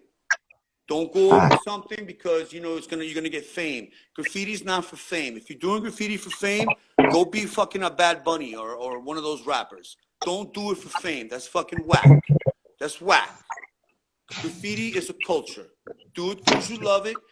We want you to become part of it. We want graffiti to be big. The bigger it is, the more we're gonna do. Okay? But come on, like don't go over certain people. Okay? Don't go over certain people and do your hit and learn your history. I knew everything about graffiti when I started. I knew everything that happened before. Why? History will always repeat itself. Learn the history of it. Learn. There's a history. You got to learn. You guys got YouTube. I didn't have YouTube. You know how I learned when I started? I had to walk around, take pictures. I had to study it. There was no Google. There was no encyclopedia. There was no graffiti stores. There was no online for caps. I took the caps from the grocery store in the beginning. It was hard to be a fucking bomber. It was hard. Right. You guys got it a little easier, which is good. Use it. Use the blueprints. That means you could become a bigger bomber faster. You know, that means you could become more, but use it smart. Listen to this interview. The interview's for you. I don't got time for this, to be honest with you. I don't have time for this. I worked all day. I already put in my work. I worked out 3 hours. I had a long day. But this is for you, so listen to me. Respect the big writers. Respect them. They trust me. They're on another level. And drop the ego. Don't paint to have an ego. It's just graffiti. No offense. It's just graffiti. It doesn't make you bigger, faster, or stronger. At the end of the day, it's graffiti. Okay? Put the ego away. It's not going to get you a job. It's not going to get you a piece of ass. It's graffiti. Okay? It's graffiti. So lose the ego. Okay? Lose the ego. That part is whack. Especially don't do it around me. I'm going to laugh at you. Just, yeah. Remember what level to keep it at. It's just graffiti. Do it because you fucking love it. Out of all the runs that you had with all the greats that you ran with, which one was your favorite? Could you say which was your favorite? Absolutely, Neo. Neo's my best friend. I got the best friendship in the world out of a graffiti career. This is the best person I met in my life. Him and my wife. Two best people I have met in my entire life. When that man came into my life, you know, I was actually angry. I was in a weird state.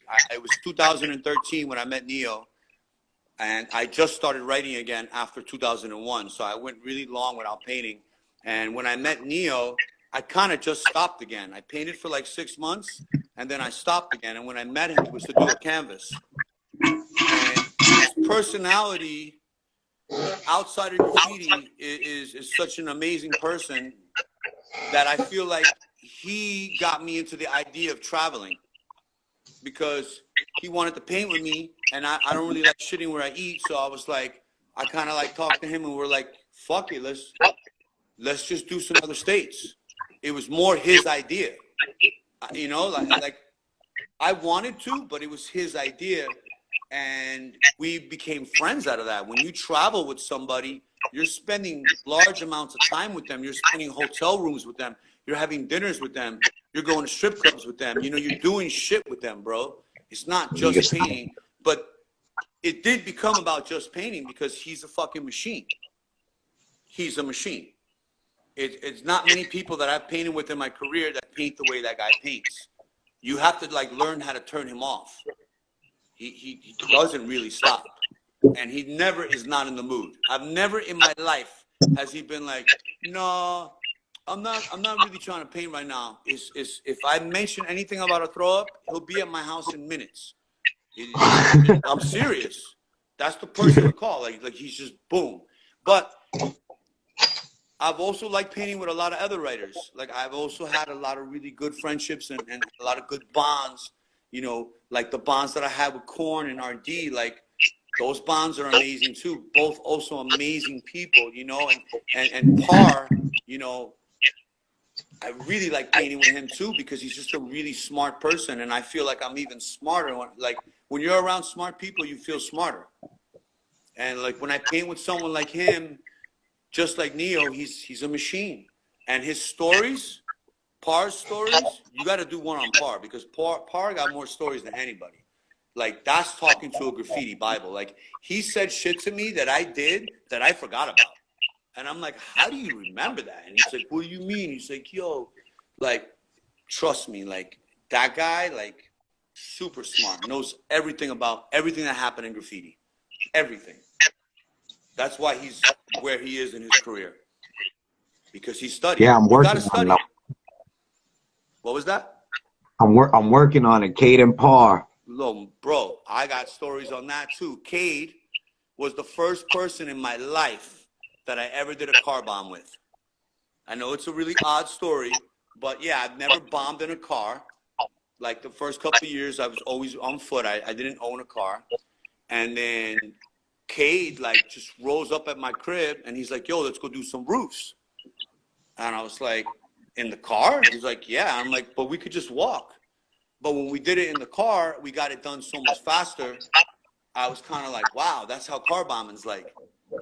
And then when I saw Cade and Par link up, it was a very odd hookup, because one is like so perfect. Par's fillings, like, I don't think anybody else is cleaner. I don't think I can name a cleaner filling on the street. So he's the Giz. He's the Giz of now. Like, Giz was the cleanest of the 90s. Nobody was that clean. Like, Giz looked like he did it with a fucking marker. Like, I would walk up to those fillings and seriously walk up to them and be like, how? And he did it with Rusto. He didn't do it with fancy paint. So, you know, Giz gets the crown on that. He already knows that. 100%. 100 motherfucking percent. Like the cleanest motherfucking fillings. So inspiring for me to try to be clean. I'm nowhere near that cleanness level. That level of clean is so perfect. I to this day don't know how he did it. But anyway, hold on, I went blank. Who was the writer I was talking about? Not Giz, the other Par. Par has the absolute cleanest fillings in the street right now, with highlights. Everyone has highlights. Every single one has highlights, which I love, because the first time I painted with Bruce goes to me, hey, you got a white? And I'm like, yeah. And I give him the white, and he puts highlights in my filling for me. I've never seen my filling with highlights, you know? So the highlights for me, every time I see a Par filling with highlights, I see a Bruce. Every time I see it. I don't know if I told Par that, but every time, whether I'm on, you know, the Instagram or I'm actually traveling and I see a Par, I see a fucking Bruce.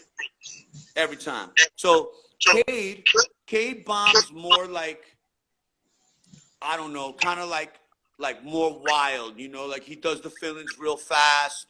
You know, they kind of look like fast, you know, like some people talk shit about him, but Cade is actually very good. He actually has a very good throw, but I think it's just the way he paints. He just paints faster than Par. Par is like almost as slow as me. You know, I mean, Par's not the fastest, which is good because I'm not fast either. So like when we do fillings together, you know, it's like I look over and he's still doing it. Neo's too fast. Neo paints with 2 cans sometimes. Like, he's so freaking fast. I'm not that fast. You know, I'm you know, I'm good. I'm good. So yeah, Par and Cade, like, even though it's an odd hookup, what they did, think about what they did. They destroyed everything. They destroyed everything that needed to be destroyed. Every time I see like Cade and Par, I see like, when I see Cade and Par bombing, I see the greatest writers that were up in the 90s, the same spots. Like all the shit like JA and JD did, Cade and Par did. You know, all the spots that like VE did, Par did them. You know, like they know exactly the dopest spots from the legacy moments. It's like the legacy continuing.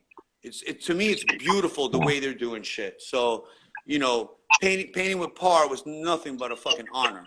You know, super amazing painting with him. Like I said, you know, like at this point in graffiti for me, it's more for graffiti. It's more for the relationships. It's amazing when you get to paint with somebody on your level. Because think about it. When I walk out of the house right now, I'm going to talk to 95 people that I have nothing in common with. They're going to talk to me, oh, yo, it's going to be cold tomorrow, right? They have nothing to talk about but the fucking weather. Or, oh, yo, you know I fucked 5 girls this week. Why are you talking about fucking women when you're a grown man? Like I don't want to talk about that shit. Get the fuck out of my face. You know, like, I hate being outside because I run into people so opposite of me. It's very hard for me to be in this matrix of 2023 because I'm from the fucking 90s. I grew up in the 90s where everything was raw and uncut and everybody was cool. What does that mean, everybody was cool? That means people did shit because they loved it. They did shit because they wanted to do it. Now people just follow trends, you know? Oh, did you get the new EarPods? Oh, did you get the new iPhone? Oh, did you watch the new Pokemon? Like, people are so boring. And when I'm at work and I listen to the young guys, they're talking about video games. Video games. You should be talking about, let me watch what I say, but it's just crazy what the world's turning into. So you know, like, I'm doing this to wake you the fuck up, guys. Wake the fuck up. Go do something. Go paint on someone's fucking house. Stop sitting home playing around on the fucking computer. This is crazy. Who you think is the three the top most the 3 biggest crews in Graph ever? Top what? The top 3 crews in Graph. RIS, TMR, KRT, FTR, MCI, US. Did I name too many? Nah, that's great. Nah, you can name it. When you mention those crews, all I think of is the destruction. So if you say like TMR, I just remember myself as being very young, and I remember everything had fill-ins on it: highways, streets, trains. Just you know, Saint and all those guys were just up on everything. There was no excuse, you know, like they were just fucking up. So when you ask that question, I'm telling you from what I saw, because I might not be answering it the way it should be answered either. Remember, it's what I saw. I'm from Queens. Yeah. I didn't really go all city until I started painting. So what I saw before that was mainly from Queens. You got to remember guys like Tech BS and Ripe. Those guys really inspired me in my younger days because they were already up everywhere in Queens, and I didn't even do graffiti. I didn't even follow graffiti, but I knew it was there. If I was in the handball court, there was a Ripe throw up. If I was skateboarding somewhere else, you know, there was Tech fill-ins. Like, these guys were up in Astoria everywhere. PK, you know, these are guys that have really influenced me. Sear 357, like a huge influence. Like, probably the first big graffiti writer I met in my life. He came into my apartment and tried to do throw-ups for me. This was before I met Yes. And he did some really fresh throw-ups, but I just couldn't copy them. Like, he was just too much on a different level at that time. But these are influences. I have not forgotten about any of you. Like, you guys have put me where I am right now. You know, huge influences. It's just seeing like a lot of those cats from Astoria, like Fear and Butcher. You know, these guys, they had like fill-ins where I hung out, like where I skateboarded. So like that influenced me too. And then like I got different influences and crews when I actually started painting. Like when I started painting, I really liked what the RIS crew was doing because they had every powerhouse, they had every station. They were doing clean trains. Why would you do clean trains? Because you love graffiti. That's it. Like, that shows to me so much passion.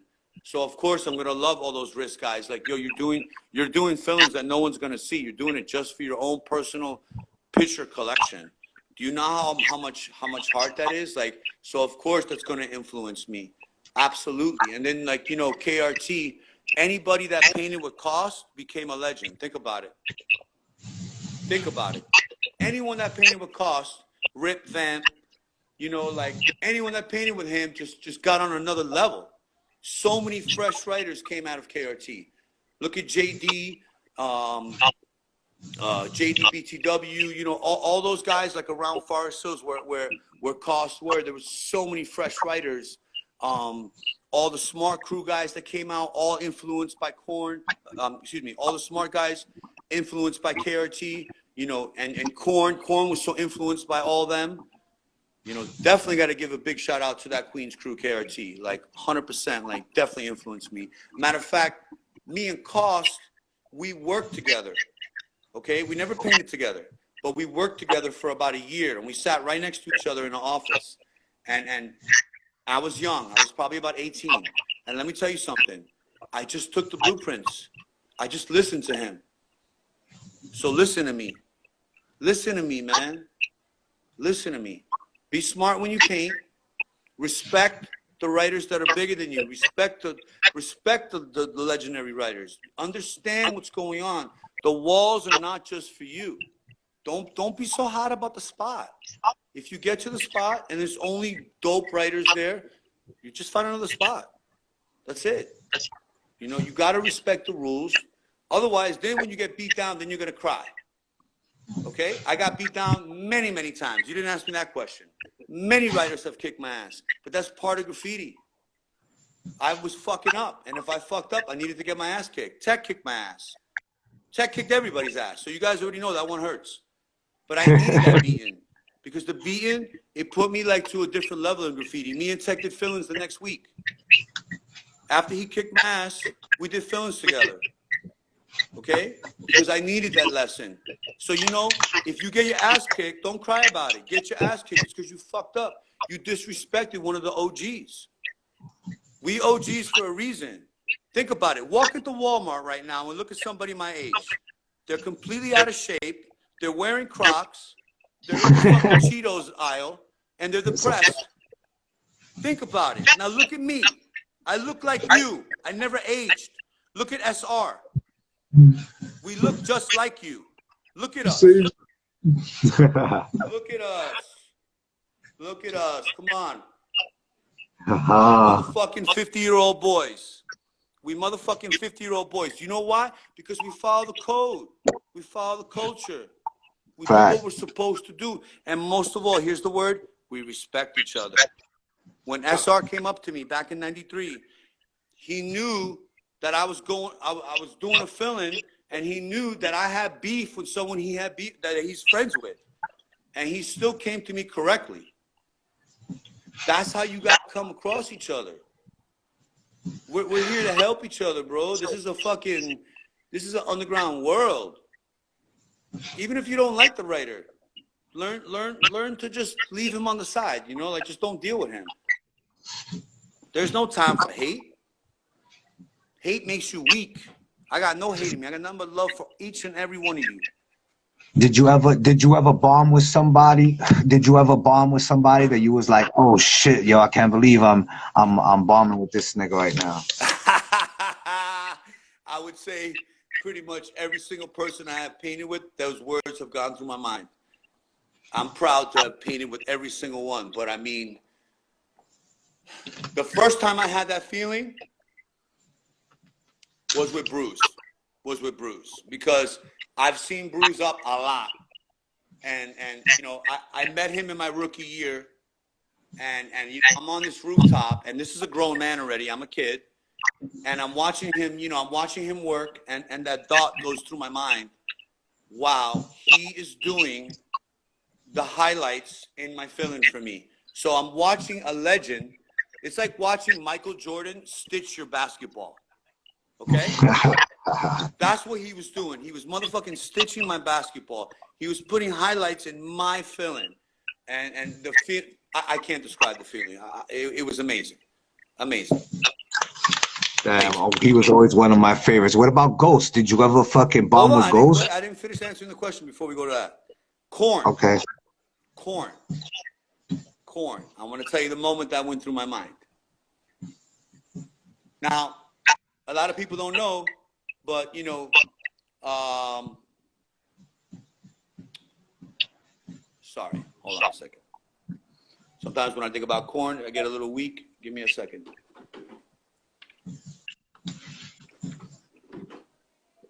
Okay. Corn was telling me, hey, I want to do this Triborough spot. And when we got there, we didn't realize how hard it was to get on the actual plank. It's kind of a mission. So I talked him out of it. And he looked at me and he said, I'm going to do that shit, whether you're going down or not. So he went down first. He went down first. My scared ass was up on the tracks. And when he went down, he looked up to me, and I never forget the way he did it. Do you remember in Terminator, the second one, when Arnold goes down in the lava pit and he has the thumbs up? Yeah. Can you remember that? Can you feel that motherfucking feeling?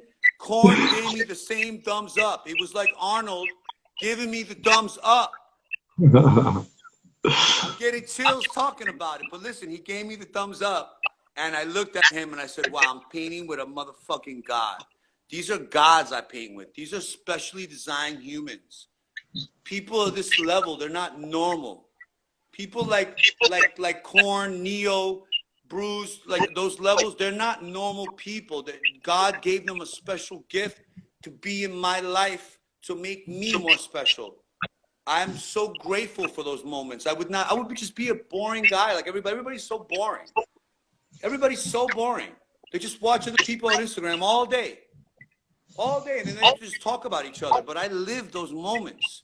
I was fucking living. I was alive, painting with legends. Why did God give that to me? Why? I was just a regular kid before graffiti.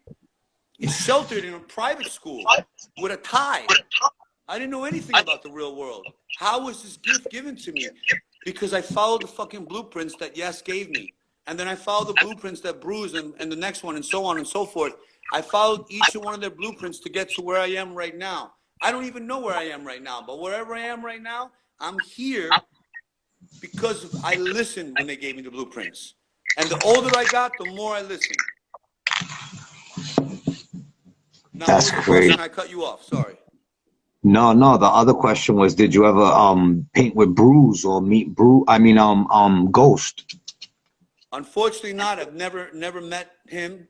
He's always been my favorite writer, and he's actually from my exact neighborhood, like actually lives blocks away from where I grew up.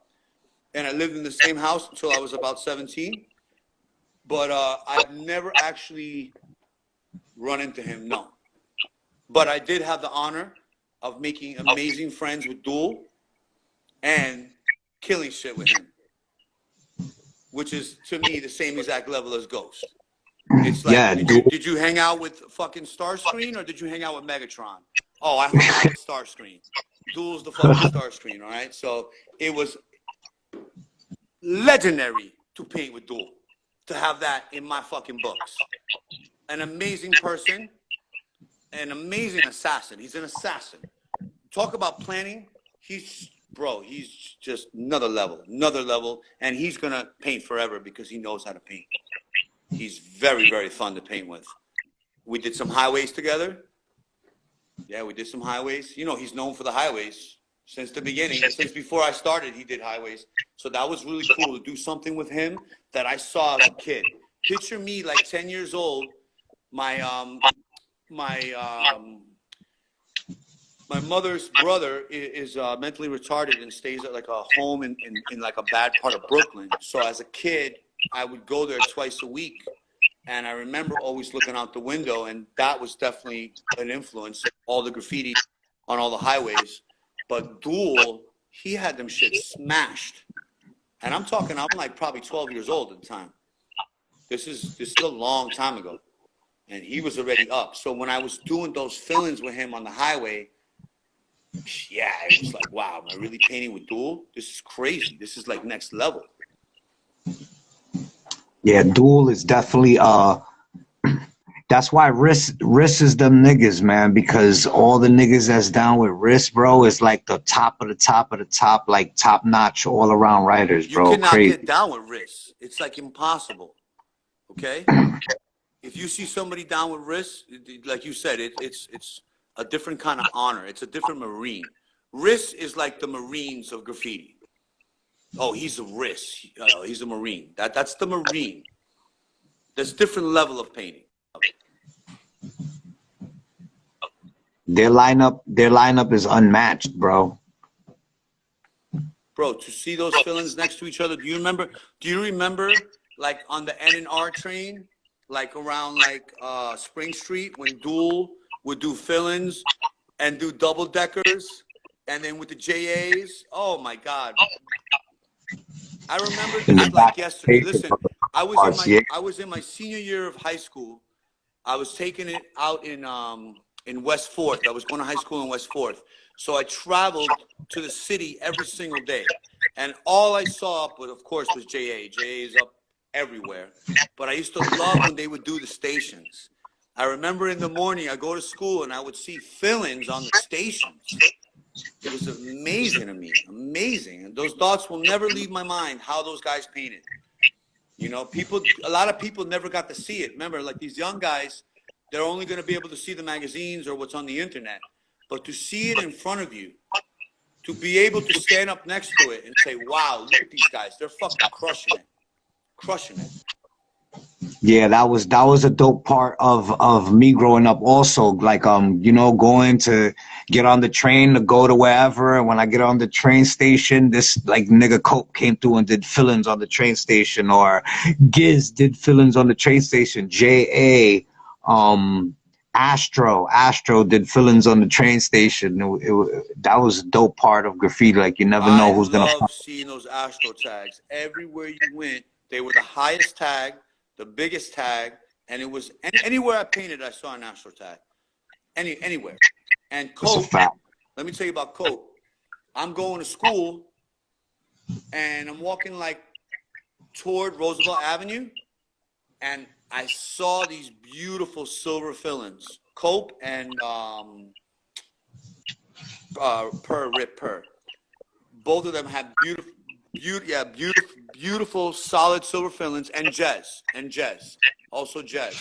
And then when I got on the train to actually go to where I was going, I saw them hit every single like side street. They destroyed the whole 7 line in one night with solid silver fill-ins on every dope spot.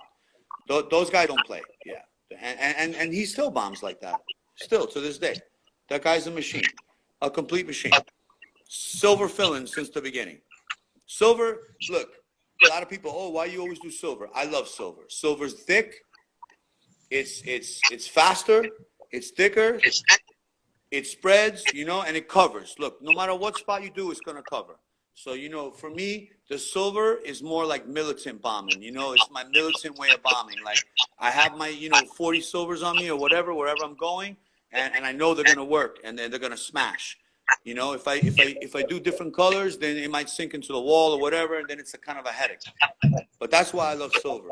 Plus, in the beginning, I don't know if a lot of people know this, but you could buy dollar silvers anywhere. Home Depot, Pergament, all these places, they had dollar silvers. So to me, it's like, oh, I'll just, rack the dark colors, and I'll just pay for the fillings, because I'm going to do huge fillings. What am I going to do if I rack 10 cans? Nothing. 10 cans is going to do nothing for me. How many cans does it take to do one fill-in?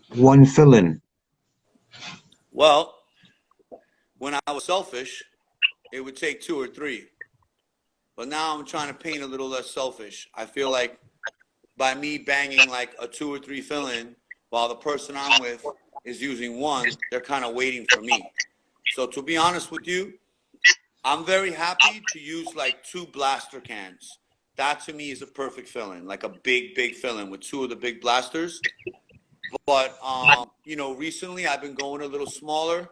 I still go big, but, a little smaller, a little less paint, because, I'm painting with people that are bringing me back out, and I'm trying to be respectful of their time as well. Not to be so greedy about just, Yeah, that's a fact. So what's your, I already see, I think that you're just going to start going all fucking country with these niggas soon. Yo, like, let me tell you, talk about all country. Like, let me tell you what those guys have done. It was Magnificent. so beautiful. And I want to say this. It was so beautiful to be able to watch it. I was on the sidelines. Okay. I stopped in 2015. I don't have Instagram on my phone. I have a computer. So if I want to look at Instagram, I have to open it. So 1 hour a night, I open the computer. That's what I do. And I open the computer and I look at Instagram, and to see what those guys have done and to know that I painted with Savs and Neo on quite a few trips, to see that they just kept going. They're so unstoppable. Now that they've finished the 50 states, they're all over the world now. You know, Savs has done it over 100 countries. How many graffiti writers have done over 100 countries? That's probably another record he broke. You know, Savs and Neo, they remind me of, like, I don't really talk sports. Like, you know, those champion guys that just keep getting the fucking belt. They just keep breaking records. I'm scared when I'm in their presence because I don't know what they're going to get me to do. They have this energy. Who knows? Because some people ask me, yo, like, how do you do that spot? And I'm like, oh, I was with Savs and Neo. Like, that's it. Like, there was no, it wasn't my choice. Because there's spots I don't really want to do that I end up doing, you know? And then I have to run. I don't really like running. You know, running and Jordan 1 suck. Technology, you know, but it's part of the shape. So you're probably gonna rock with TD soon too. Oh, that would be like a gift. A gift. TD's the king. Huge influence. See, you're naming people that I'm forgetting already. TD, I remember from the beginning. My first rookie year, I decided to take the 4 train to the Bronx by myself. And I got off and I just started painting, and TD, and then Remo comes up to me. Remo comes walking up to me with Oro, rest in peace. And he was super friendly. He was like, hey, we should do some fill-ins down the block. And I'm like, what? And I was like, okay. And yeah, we just started painting together. We are friends till this day. Shout out to Remo, of course. One of the craziest bombers in history. I don't really know anyone else that bombs like that person. He's got to be he's like a replication of Kes 5, RIP. Like, he's like the Kes of the Bronx. Like, Remo is just about bombing. And he's got that original R. Nobody has that R. I don't even know what that bump is. I love it. So fresh. It's been fresh from the beginning. He's always been fresh. And then the tags. Come on. Those Remo tags, they're aggressive. Yeah, y'all kind of similar because y'all the type of writers. Y'all both similar because y'all the type of writers that could come out at any time and just destroy shit really, really quickly and make a quick impact real quick. Man, when you say that to me, you let me tell you, you make me feel what I'm doing is so worth it. Because what you just said is what I'm trying to do. Like, look, when I'm not around, it's because I just can't be. That's it. Don't say I don't really care. That's not what's happening. Well, it's exactly what I come out because of the way that I do this and I know how to do it. That's the way I'm come out. I'm not going to do just a spot. I don't know how to do that. I don't know how to do just a spot. That's not the kind of man that I am. It's like me buying a car, keeping the car a factory. I don't know how to keep a factory. I wish I could. I take it apart. That's what I do with graffiti. Like you know, like if I paint, I want to be in it. I want you to know that I was in your city or in your hood. Like, I want to show that I was there, you know. I want some spots that are going to get some attention, of course. And I want to bang some tags. I love tags. I want to do more tags. Tags are fun. They take out a lot of stress. Hell yeah. Tags is it, bro. But fill-ins is it too. I haven't rocked fill-ins in a minute, but tags is always I'm always catching tags everywhere I go. One of the freshest throw-ups there is. You should do more fill-ins to show people that. They need to see those fill-ins. Think about it. Think about the kid right now that just started writing 6 months ago, right? And he thinks, he's king of the world because he's doing these like dusty fill-ins with like fat cap outlines. He don't know what's going on, right? And then there's an SR that comes the next day and there's a fill-in next to it. That's a lesson to him. Like, damn, look how clean he outlined it. Look how he took time. Think about it. When you put up a fill-in, you're doing a signature. When you buy a house, you sign, right? When you put that fill-in up, that's an impression of you. So take time with the fill-in because people are seeing you. It's not, I'm going to do it fast. because the spot's hard. Don't do it then. Make it look correct. Graffiti got to look good.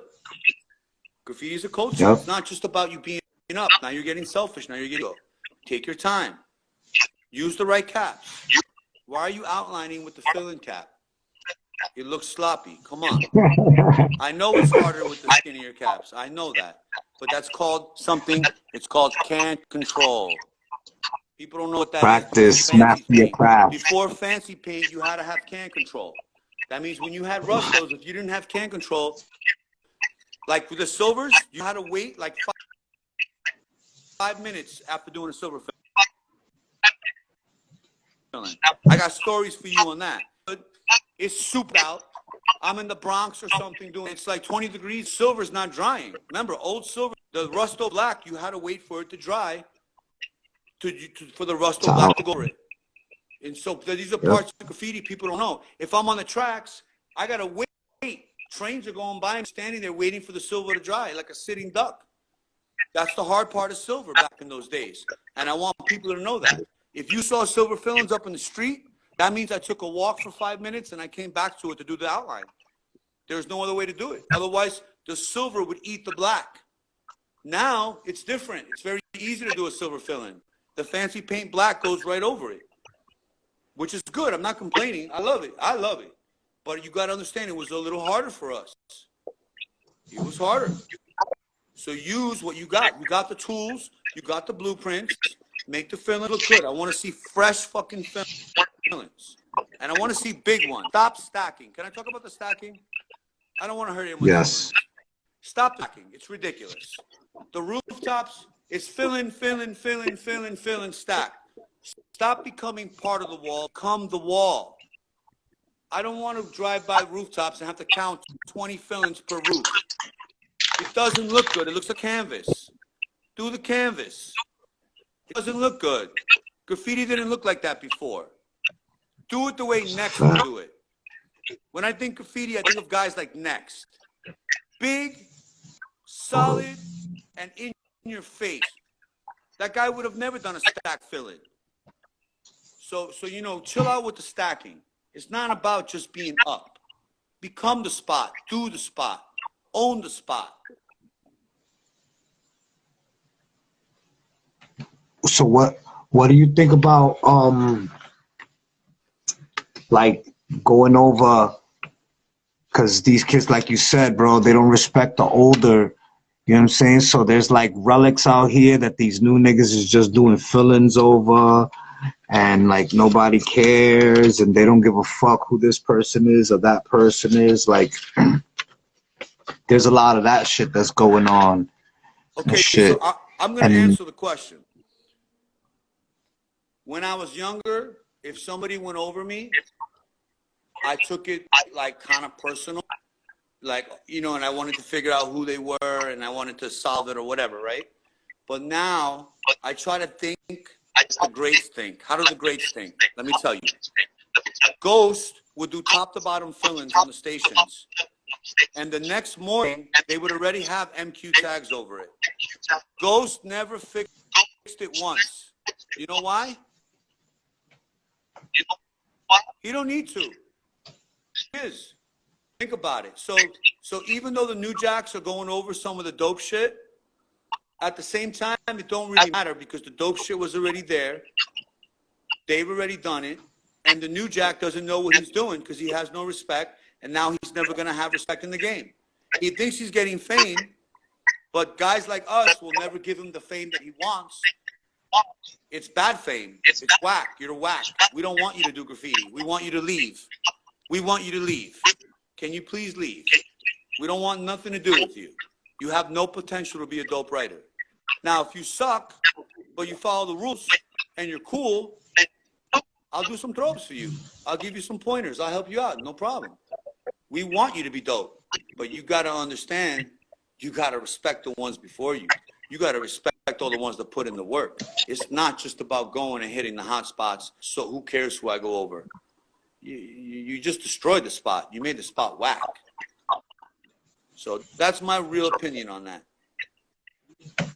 You know, if someone goes over me now, I laugh. Like I I'm like, if they can only see what I look like. They're not really smart. Not too smart. Did you see because like in like the 2000s, like in the like the mid 2000s, this shit has started dying down, and then like ACC came back, and like Dro and Netta and the whole, they went on a crazy run, and brought a lot of people back, started coming back after that. So I'm saying that to say this, like the 90s niggas came back a few times in Graph and had to save it. Did you see any of those runs? It's so funny you ask that, because in 2001, I completely stopped doing graffiti, and I actually left New York completely. So there's no graffiti for me to really see. So I don't know what happened after 2001. But a few years later, I went to visit my family in New York, and I was taking the BQE, and I saw all the wreck that the ACC did on the rooftops. And to see a Dro fill-in is like seeing Spider-Man 1 comic in person. Like, wow, bro, I was so fucking hyped from it. And I saw what that whole crew did and how they came back for a little while. That was really, really a dope era. But at the time, I didn't paint it all.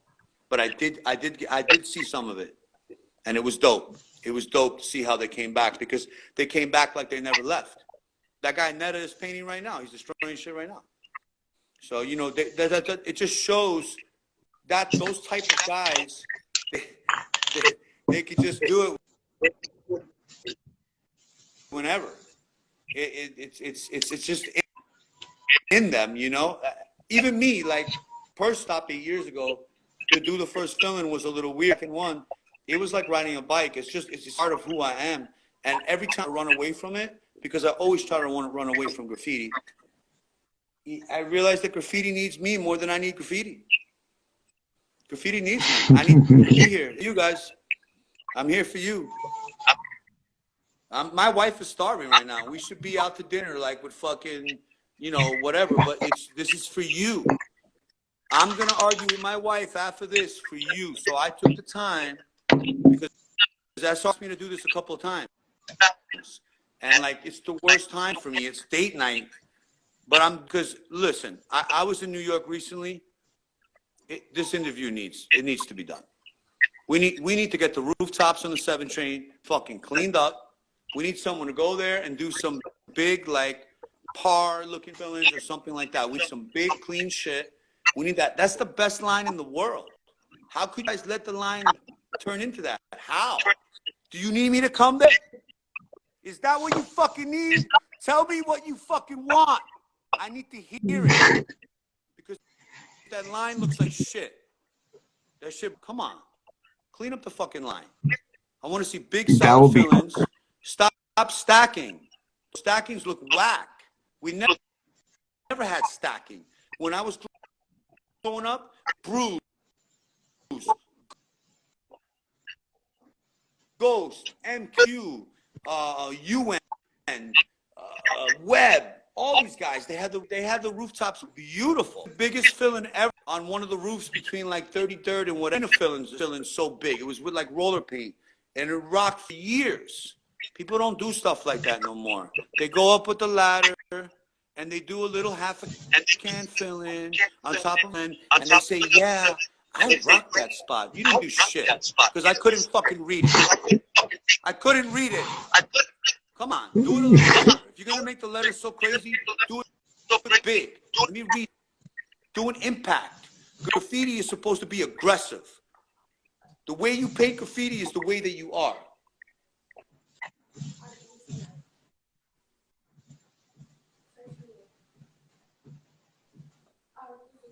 RD, you heard that?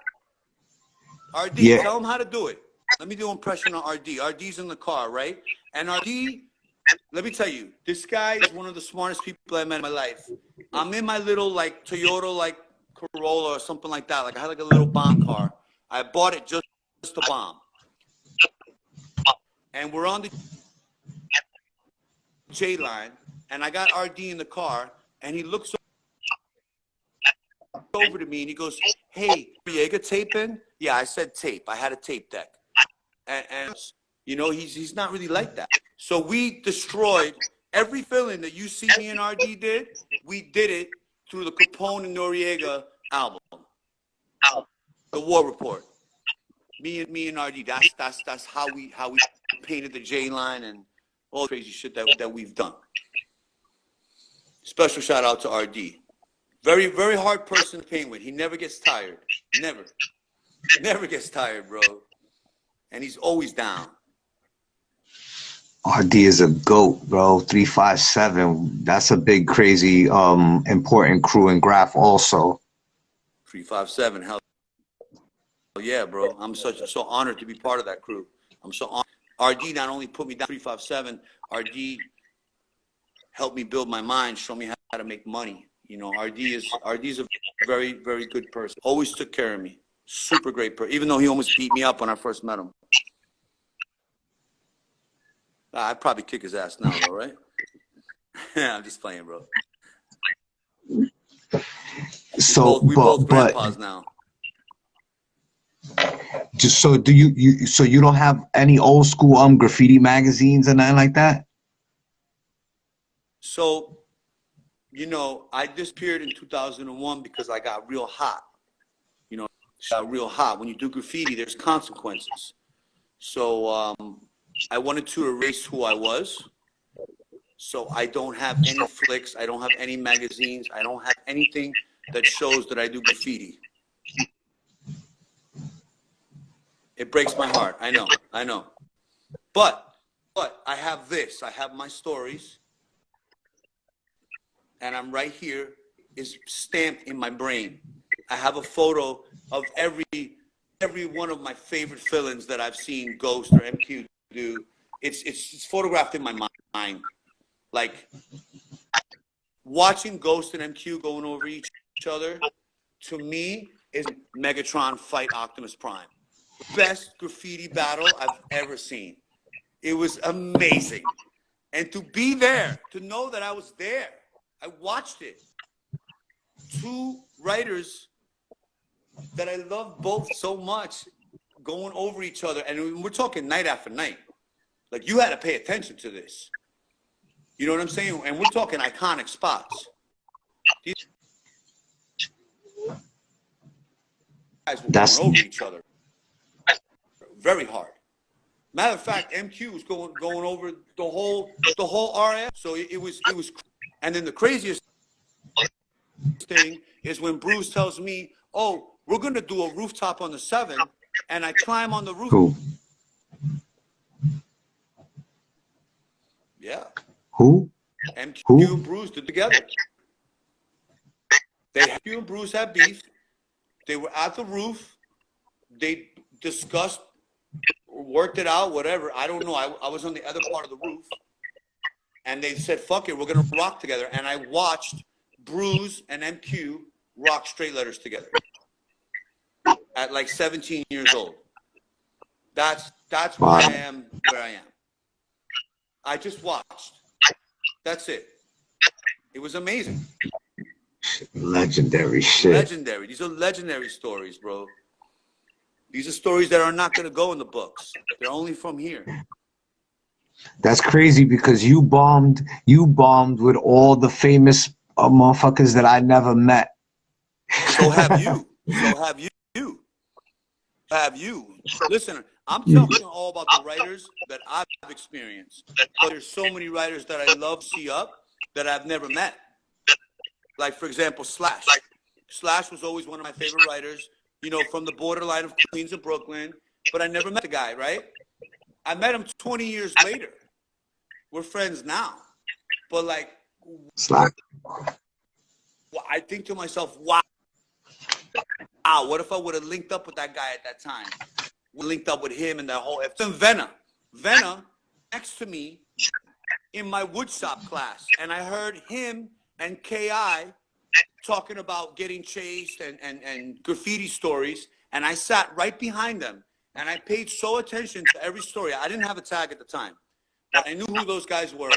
And I listened to that. And then when I got kicked out of that, I went to a school in the city called City As. And you know who I sat next to? I sat next to two big writers. I sat next to Cash, RFC, and I sat next to Seuss, R.I.P. Both of them were in my like homeroom class, and I'm listening to these guys talk graffiti stories. So, you know, I had these really big impacts that I'm still excited about to this day. You know, graffiti gets me excited when it's done correctly. Look at Conquer. When Conquer came out, that got me excited because he was writing for like a year or two and he was all over the world. To me, to see shit like that guy definitely had blueprints. So when I see stuff like that, I'm like, that guy's not 20 years old. He's 20 going on 50 because he's smart. You got to use the brain that God gave you. If you don't use it, it's going to be either A, another has-been, B, you're just going to be part of the crowd. Nobody wants to be part of the crowd. You're not going to even be noticed. So to become something, because God gave us a gift. We all have a gift. Every one of you has a gift. Use the fucking gift. Stop being lazy. No Netflix and chill. Fuck that. Put in the fucking work. Put in the fucking work if you want to be remembered. Wear God's armor and do God's work. Do it because you fucking love it. I love doing this shit. I can't wait to do another fill-in. I'm getting fucking hyped right now. Super hyped. You get me hype. I'm gonna do a fill-in after this, nigga. I'd love to do a fill-in with you. That's a fact, bro. We gotta do something together, bro. We got definitely. That's on my bucket list. I want to do some at least one big giant, you know, back-to-back shit or something. Bro, I've been seeing you up forever, and I remember that from when I met you, I was super nervous that day because I knew who you were. I knew who you were, and you were kind of known as like a badass Brooklyn writer, you know? Like, I'm like, yo, this guy's going to fuck me up. But I kept doing the fill-in. What does that tell you? Pay attention. Just goes to the blueprints. You're yelling at me, Yep. yo, you went over my boy Dessa, right? And I'm still filling in. We're talking, but I'm filling in because I'm fucking working. So even when, you know, when people come up to me and they complain, yo, why you writing on my gate? I'm talking to them as I'm painting their fucking own gate. I've been in that scenario. Yo, what are you doing? And I'm still painting. Oh, I'm here to do some repairs. You know, basically get out of here. You know, oh, you're doing repairs? Yeah, I'm just repairing the gate. Because people get nosy when you paint. They're nosy. I don't go up to people when they're doing things and they're smoking crack. Hey, what are you guys doing? Smoking crack? So mind your fucking business if you don't write graffiti. Because those are the people that end up getting knocked out. And we don't want to be that guy. I'm peaceful. I want to show nothing but love. But, like, don't annoy me. What am I doing? It's not your concern. Or the rent-a-cop security guards. Guys, if you're a rent-a-cop security guard, that's great. That's your job. I've done it. Great job. Leave us the fuck alone. Don't be a hero. Make your $12, $15 an hour. Collect the check. Milk it. Do whatever you got to do. Milk the clock. Because you don't stop guys that look like me and Neo. If you want, we'll pass you the blunt. We're friendly. These guys are super annoying. Please. Please. Yeah, but now there's so cameras everywhere and shit. So do you feel like it's harder now? What's the camera going to do? Look at me. My face is right here. Graffiti's not a crime. Do you feel bad about it when you do a throw up? Do you think when you finish doing a throw up, you're going to feel like somebody feels when they fucking rob somebody? No motherfucking crime. Unless you're painting on people's houses. I'm not going to go over the rules. Like, it's not a crime. Like, please, I don't feel one guilty part of me at all. I fucking love it. I do it because I love it. My shit's like it needs to be there. That's it. Like, no, the cameras don't bother me. No. What are they going to do? Watch me do it? They're not going to put in an investigation over that shit. Bigger crimes going on. The world is falling apart right now. That's a fact. I mean, they're annoying. You know, I try to avoid them. I'm smart. But I'm sure I've been on camera. That's a fact. You're on camera right now. You ever watch that thing on ID? Investigative reports or whatever? Like, you're always on camera, bro. That's why you got to be smart. And that's why you got to spend a lot of time in your house. With the ones you love. Spend time with your family. Graffiti's over there. Spend time with your family. Don't laugh. Keep laughing in the back because I'm doing this and I'm not spending time with my family. That's not funny. This is for you guys. Can you guys tell her that you guys need me? Can you help me out here? Can you tell them that graffiti needs skate to paint? Help me in my family life. Explain how important this is, what I'm doing. Explain the movement. Even if we explained, You're like, just they wouldn't feel the impact. Like, there is, it's such a big impact that you make when the dedication and the time is not for nothing. Like, you really you make waves, you open doors, you inspire, and you keep the culture alive and moving. And the way you do it is on a high impact level. So it's like on some Michael Jordan shit. If it was basketball, you know, like you said, if it was boxing, it's on some Mike Tyson shit. So not many people could do it like that. You're a special type of nigga. Yep, that's beautiful. Those words are amazing, and I cherish them, and I thank you. I thank you so much, because coming from somebody at your level, let me give a special shout out to you before we continue. What you are doing, you own the culture right now, okay? You own the fucking culture, because graffiti, I've seen people that I've only dreamed of meeting. Like I would never run into this guy, right? Talking to you, telling us stories that I didn't know, blueprints that I'm hearing. Oh, is that how they did it? Is that, you know, like, so what you're doing is so important for graffiti. How could I not do this for you? You know, of course, I'm honored to do this with you, because what you're doing is you're saving the real raw graffiti. Now, let me explain what I mean by that. Can I explain that? Listen, you got to understand something. Back in the 90s, it was hard to become a. Why? There was no internet. There was no such thing. Okay? Nobody had. If you wanted to see SR up, you had to go to Brooklyn or Queens. You had to go to the city. You know, you had to go where he bombed. And then there's stories. Next time I see SR, yo, SR, I seen what you did to Brooklyn. I seen what you seen there. So more word of mouth to become a known graffiti writer, and it was more by what you saw, right? Today, and I'm not putting it on, because I love to see the fact that I can see writers that I can't see unless I travel there. I have money to go to Japan or wherever, and I get to see dope writers over in different spots. So, but with Instagram, it's very instant. Like, you started writing like a year ago, and already the entire world has seen you up because of Instagram, and you hit the right spots. Yeah. So you guys got to understand, for me and SR is really for us. And plus, we came out when there was so many dope writers. So how the fuck are we gonna get noticed? What do we do? I was so, like, in the beginning, I was so like, what can I do to get noticed? So I decided to do all the stations, and I decided to do all the powerhouses. I know they were gonna get cleaned, but I knew everybody would see them, and I knew a lot of people were annoyed they were getting clean, so they didn't really want to do them or waste the paint. So I'm like, fuck it. The paint means nothing to me. Nothing. Nothing. Nothing. I'm not the guy that ever says I don't have gas or I don't have paint. Like, even though I never have paint, but never. I never have paint. Never. I always get it before. I'm really bad with that. But that's how I control it. You understand? When you get older, you got to learn how to control your addictions. If I leave 100 cans in my house, they're going to be used in a week, gone. But if I have to buy, it's a way of controlling it. You got to learn to control it. If you don't control it, it's going to control you. It will own you. And then your legacy for what? Your legacy is only for graffiti. Then you skipped out on the other parts of life. Remember, in life, you got to help people. My only purpose is to help others. That's why God put me here. I learned that years ago, right? I'm here to help other people. That's my only purpose of life, right? So what am I doing right now? I'm more worried about the fulfillment of my purpose than just telling my story. This is not for the fame of my graffiti or whatever. This is to kind of help graffiti a little bit. Like, people are getting confused. It's not okay to do 25 fill-ins on a rooftop. It's not okay. It's weird. It's weird.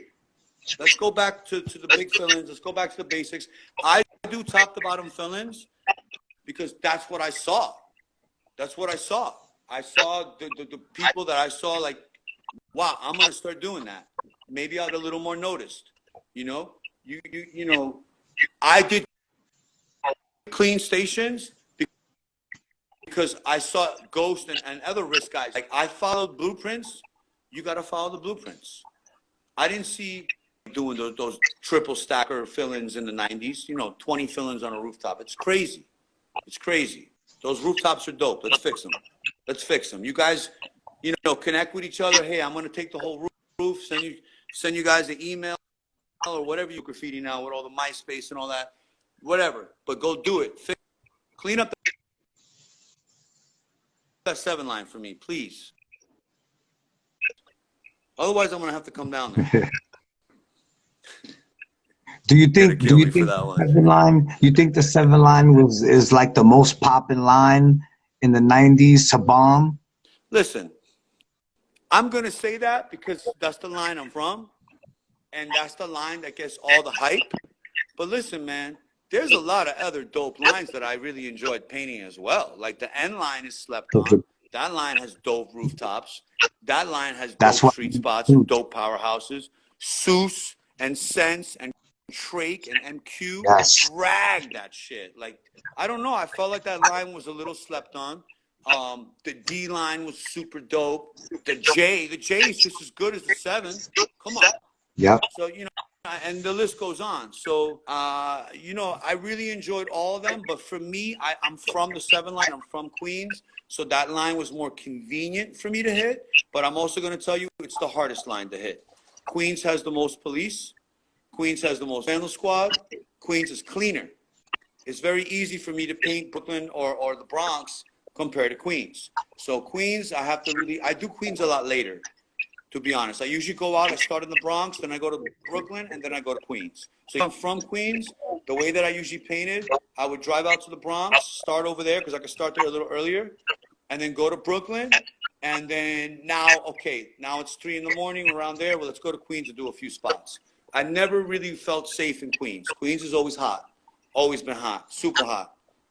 You know, to me, it's definitely the hardest to paint.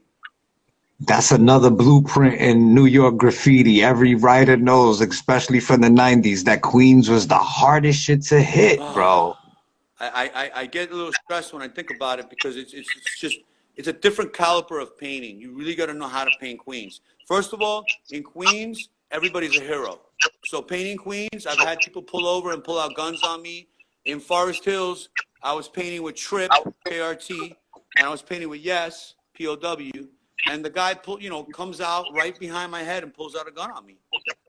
You know, we were doing fill-ins somewhere in Forest Hills, and I was young. I was like 17. I was super scared, but you know, that's how Queens are. They have those heroes like that. And now with cell phones, people call the cops and all that. Back in the day, there were no cell phones. So, you know, it was a little easier. Like, you saw people play hero, but there was no phone. They'd have to drive to a payphone. It wasn't so instant, you know? So, like, today, 2023 SCAE, I try to paint and not piss anybody off. You follow me? I try to paint and, like you know, just not really piss anybody off because it's in the world now where everybody's okay to be a rat. When I grew up, you weren't allowed to rat people out. My dad raised me to be like rats or like lower than like shit under your shoe. But today it's cool to be a rat. You know, like, hey, I saw these guys on the highway doing graffiti. I want to report this. Like, what do you think? You think you did something with your life now? You think you actually, just because your husband don't fuck you anymore? Like, come on. Come on. It's just graffiti. And plus, it's old guys doing graffiti. You know what? You want me to explain the face that people give me when they see me doing graffiti? I'm 220 pounds. I'm almost 50 years old. And I'm holding a can in my hand next to like some guy like Siga, who's like 20 years old, looks super young. Like, people look at me like I'm painting with my fucking son. I love it. They don't say nothing. That's what it looks like. Like I'm taking my son painting. I love painting with you young guys. It's my favorite. I love it. There's no way to describe how regular people look at me when I paint compared to when I was 20 years old or 25 years old and doing it. Like, people look at you like you're bad. But now it's like they look confused. What's this guy doing? Because look, you got to understand something. People only do things for money. Remember that. People don't do things for passion. So when they see a grown man like me, they think, oh, he must be getting paid for it. But it's 3 o'clock in the morning and I got like a crackhead under my leg, and I'm doing a filling, and they still think that because people are so small-minded. Use your fucking brain. Use it. Yo, that's mad funny, bro. But Bro, that's crazy because I used to fuck with some chick in Astoria. So now I'm walking to the train from a crib, the N train, and there's like five guys passing me, and I hear the paint clicking and clacking. So we looking at each other, and I met them, and it was Seuss, Sense, Side, and Trake.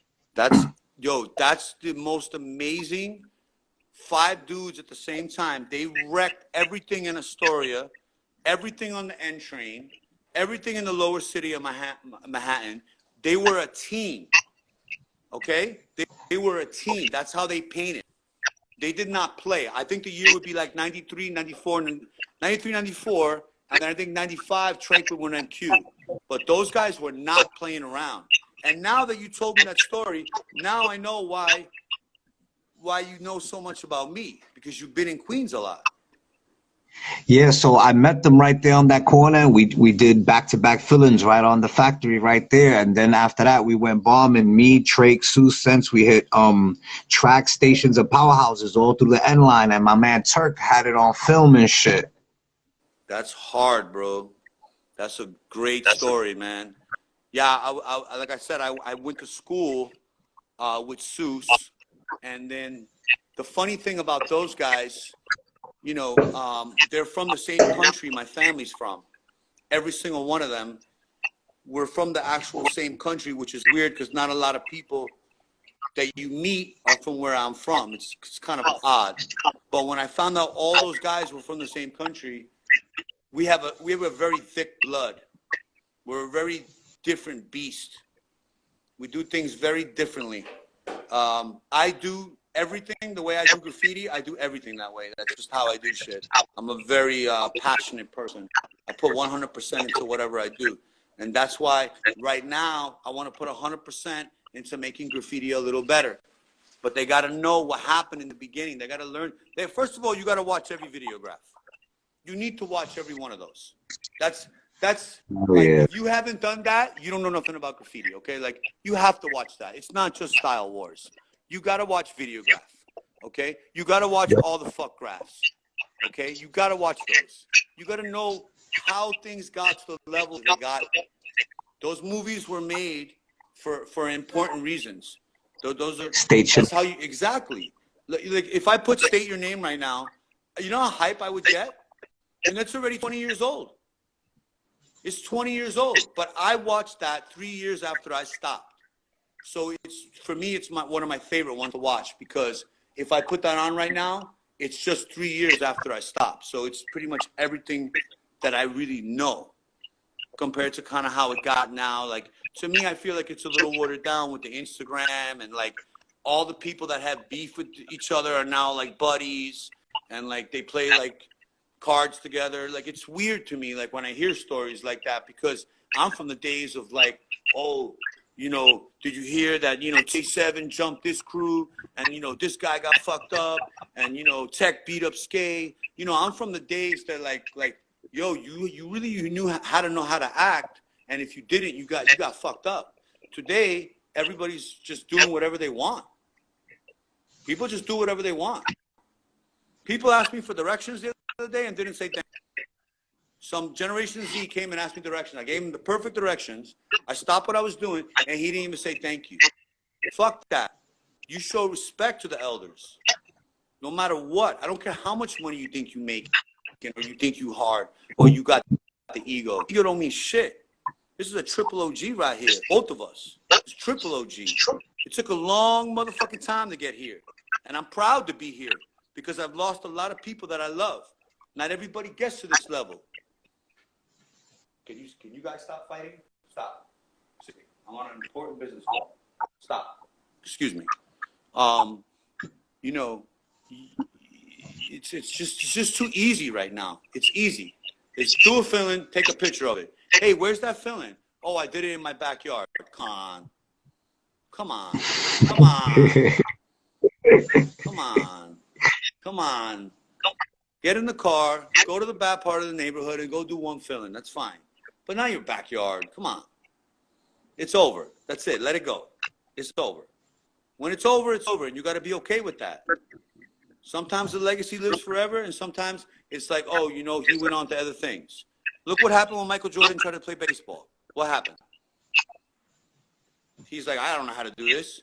That's it. You got to walk away from shit you're not good at. Put your heart into it. If it don't work out after that, move on. Stop fighting. This is ridiculous. Come on. That's a fact. If there was one person that you could bomb with, you know, dead or alive, you know, or like a fantasy bomb, who would it be? You.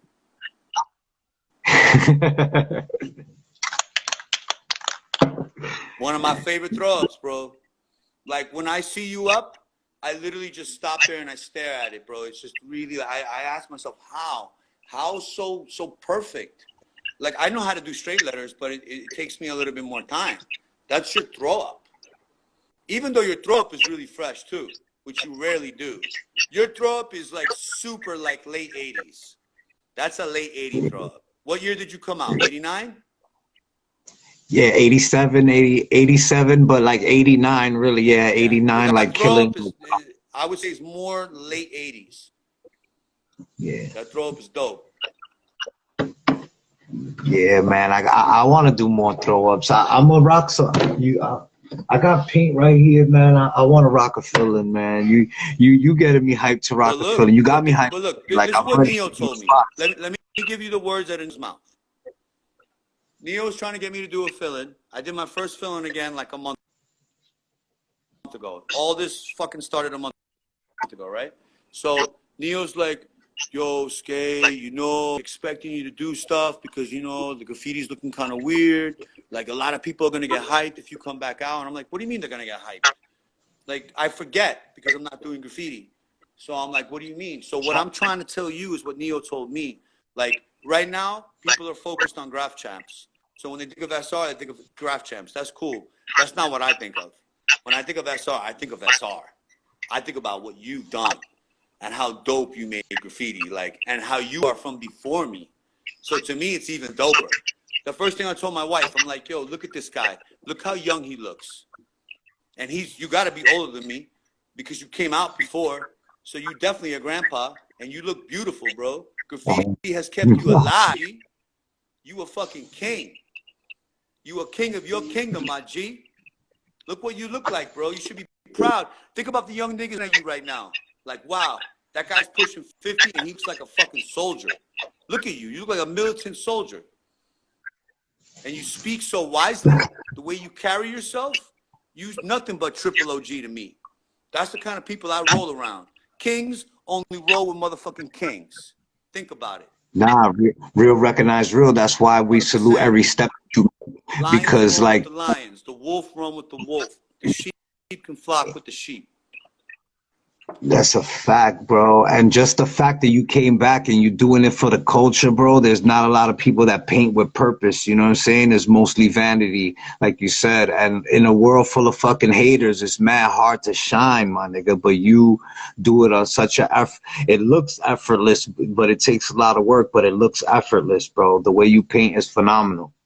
It means so much to me. Yeah, you know, to be straight up with you, like, you know, I've had different levels of graffiti in my life, and I've done graffiti for different reasons in different parts of my life. But I was very, very very selfish, and I'm very embarrassed about it. And I apologize to anybody that I've painted with or that I've made you feel like I was selfish and I only cared about the spot or I cared about going big. And I apologize for that because that was my ego or that was my addiction getting in the way. I'm a different person now. I've learned from those mistakes. If I've made them, you know, I do realize that now that I'm older and I'm smarter and I've gone through that. And I'm not like that no more. You know, even though I want to rock real big fill-ins, I'll always make the person next to me feel bigger than me. Always. Always. Because I'm important to share that time with them. Because if it wasn't for them next to me, I probably wouldn't be there doing the fill-in. So it's not really about any of that before. I really paint differently. I paint more like I want to make that person I'm painting with happy. and then I want to make graffiti happy. I want graffiti to and be motivated and inspired and get ideas from it, and because of me. That's what I want. I want me inside of them.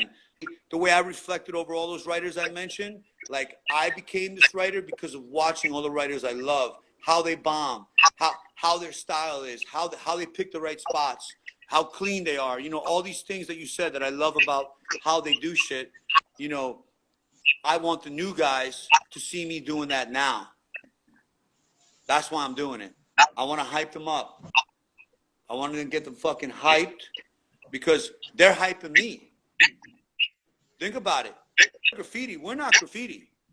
We're more like with the culture and the legacy of graffiti. But these guys are going every night after work or just every night.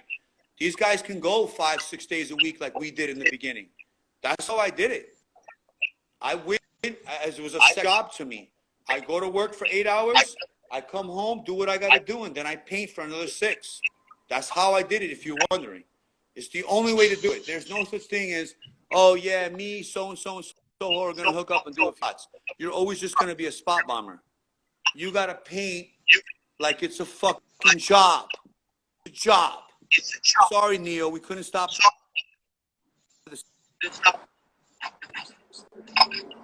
Put me on. More hungry than you. I just came out of the gym. More hungry than you. I just came out of the gym. Didn't matter. It was time to work.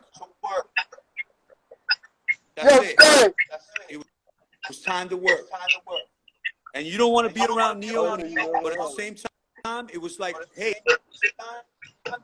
if you get that sandwich, we can only do one more. If we skip the sandwiches, it's 3 more spots. So remember, it's also a numbers game. You got to do the math. You don't want to do 3 fillings in one night. Come on. You want to do 10. You want 10 fillings a night. Put a number out there. If you can't do 10, do 5. 5 is fine. You went home, you're safe. You did 5 fillings. But 10 is the goal. You could do 10. You could do 10. You could do fillings. It don't got to be 20. It don't got to be 20. It don't got to be 30. You sound muffled.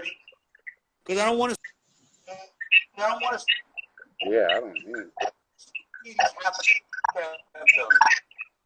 Please stop those.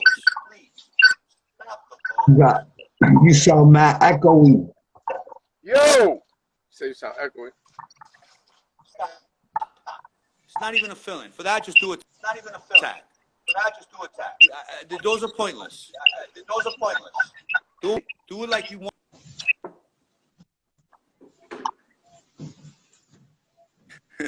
You good, bro. I can't. Oh, you can hear me? I can't hear you. You? All right. I can hear you now. I can hear you.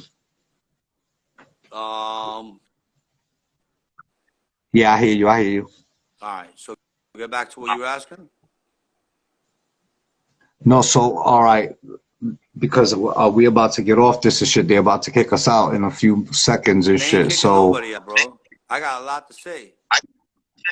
This stuff takes time. What else? What else you want to? What else? Pay attention. This is part 1 on Graph Champs. There's going to be 10 episodes. There's too many stories. All right. This is not the interview. Are you kidding me? This is the motherfucking appetizer. This is warm up. Do you know how many stories I have? I can't even go to the fucking movies. I can't watch other people because I've gone through so much. The movies is boring.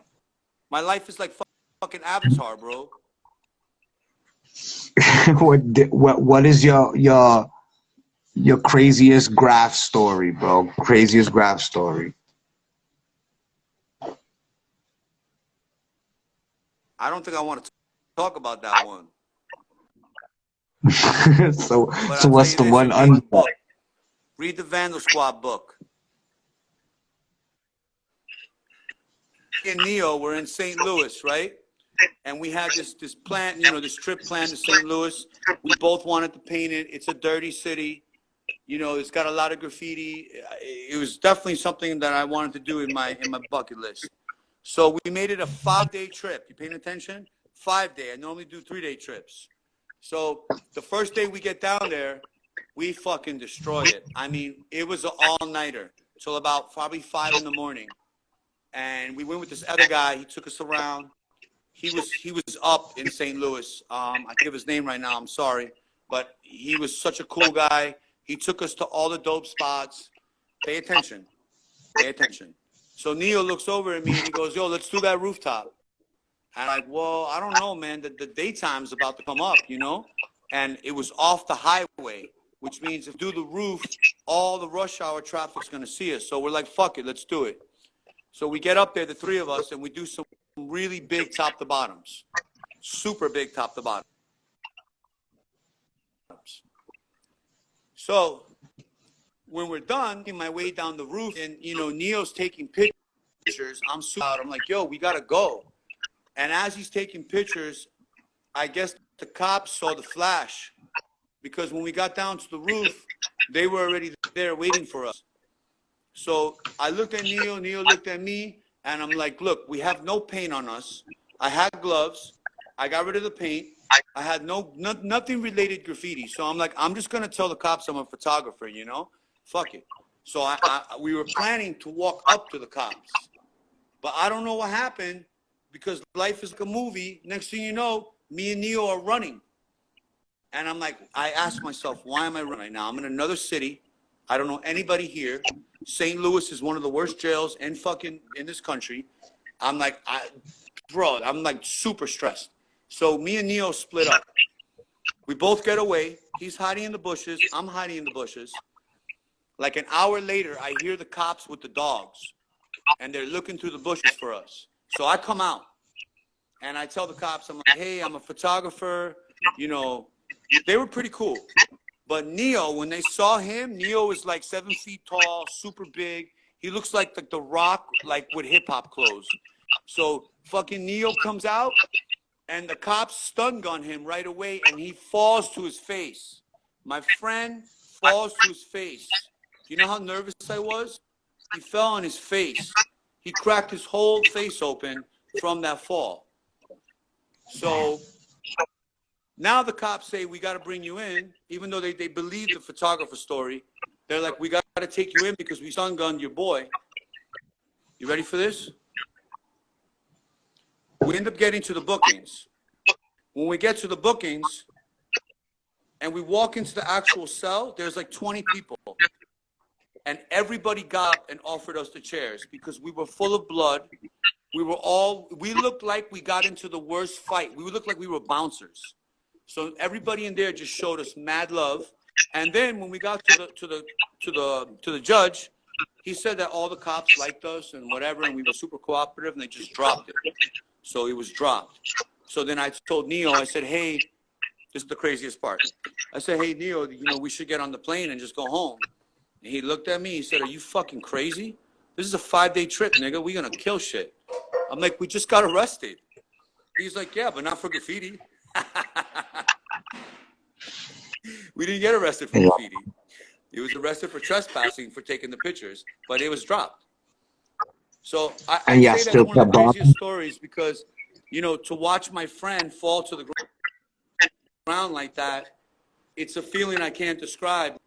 It looked like, you know, like it freaked me out a little bit. So to me, that was the craziest time. Or, you know, the one in the actual book was real crazy. I mean, that was, you know, like when Van that's crazy. Yeah. That's the craziest, because one of those guys was in super shape, and he actually kept up with me, but I still got away. He still did the boogie. I still got away. Listen, to me, the best part about graffiti is getting away with it. That's what makes graffiti dope. To do the spot, and then to come home and smoke that blunt, and know, oh, I just rocked 10 fillings. People are going to fucking be happy tomorrow. I made 10 people happy at least. You know, like, I love it. It's a fulfillment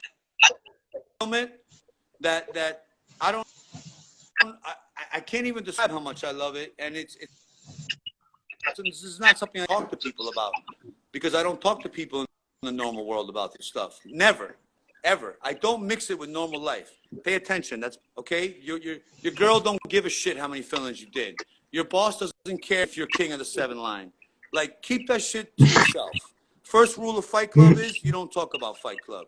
It's the same thing. Stop talking about it with people that are normal. People are fucking normal because they're fucking dumb. And that's fine. Let them be dumb and normal. We're different. We're special. This is a culture. I wouldn't ask for any. If you ask me right now, SR, could you be anything else?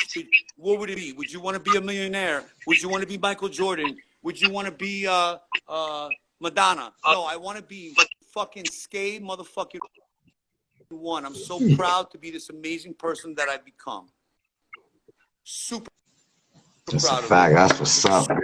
Super proud. That's You know, that's how. like when you meet like you meet like an actor or you meet like somebody famous, super conceited or they're whack. I'm the complete opposite of that. I want like I just want to show love. I want to meet you. I want to meet you so I can make you better. So listen to me. Stop fucking up. Stop fucking up. There's certain shit that you got to know how to take breaks too, because there's other things to do in life. Okay? You're never going to make money doing it. Remember that part too. If you make money doing it, whatever, that's a blessing. Consider it a blessing. But don't do it to make money. You're doing the wrong fucking hobby. If you want to make money, go get a fucking job at Walmart. This is not for that. Do this because you want to do this shit. Do this shit for the culture. Do it for the love. This is where it's getting weird. I hate when people ask me like, oh, how much do you think blah, blah, blah canvas is worth? I don't care. If I like the canvas, I like it because it's got a dope throw up on it. Not because it's worth money. Just like sneakers. The sneaker game is fucking dead now because it's only about money. I never paid fucking $900 for a fucking one. If I wanted a one, I went and I got it. It's whack now. I'm not even in that game anymore. Shit got corny, bro. Super corny. So I don't want graffiti to get watered down like the sneaker game. The sneaker game is destroyed. It's only famous people wearing dope sneakers and they don't even know what they're wearing. They don't even know what they're wearing. Why is Bad Bunny wearing fucking Jordans?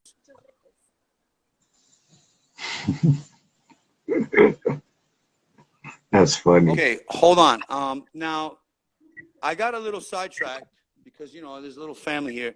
Now, I missed the best part of the story in St. Louis. So can we take a few moments back? When I got arrested with Neo, I got arrested with the other kid. I got arrested with the, he was probably in his early, lead singer like Blink 182 or something, like a super like white skateboard kid, right? So when we get into this jail, which is a really, really bad jail, the kid's got a Hello Kitty tattoo on him. So he was really nervous when he was in the car with us going to the bookings. He's like, yo, they're gonna fucking kill me. And I'm like, me and Neo looked at him and we're like, do you realize who you're with? Like, I don't know if all you have seen me and Neo. Like, we don't look like the normal comic book characters. We're a little bit of a different league, okay? So it's like when we walked into that cell, the cell stopped.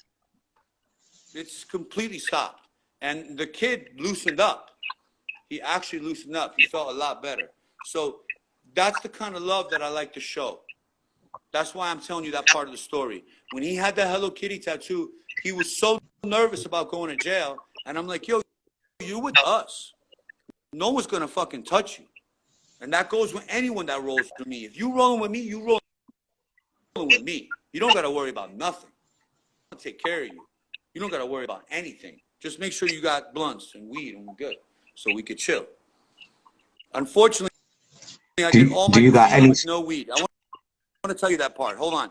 All my graffiti I've done with no weed. I'd never smoked a blunt until I turned 40th. My 40th birthday was my first. So look, I've never drank, never done drugs, because that's a part of the raves. I went to every single rave there was. I've been around a lot of drugs, fucking aspirins for $20, whatever. But I've never touched drugs, And I've done all that graffiti with no weed. Now I can't even do a filling without a few blunts because I'm older now. It relaxes me. And I'm with Neo. Neo smokes minimum, while we're painting, I'd say, whew, in an all-nighter, minimum like 6-7 blunts. Yeah, 6-7 blunts. Plus like fucking 40 Heinekens. At least 40 Heinekens. At least, minimum.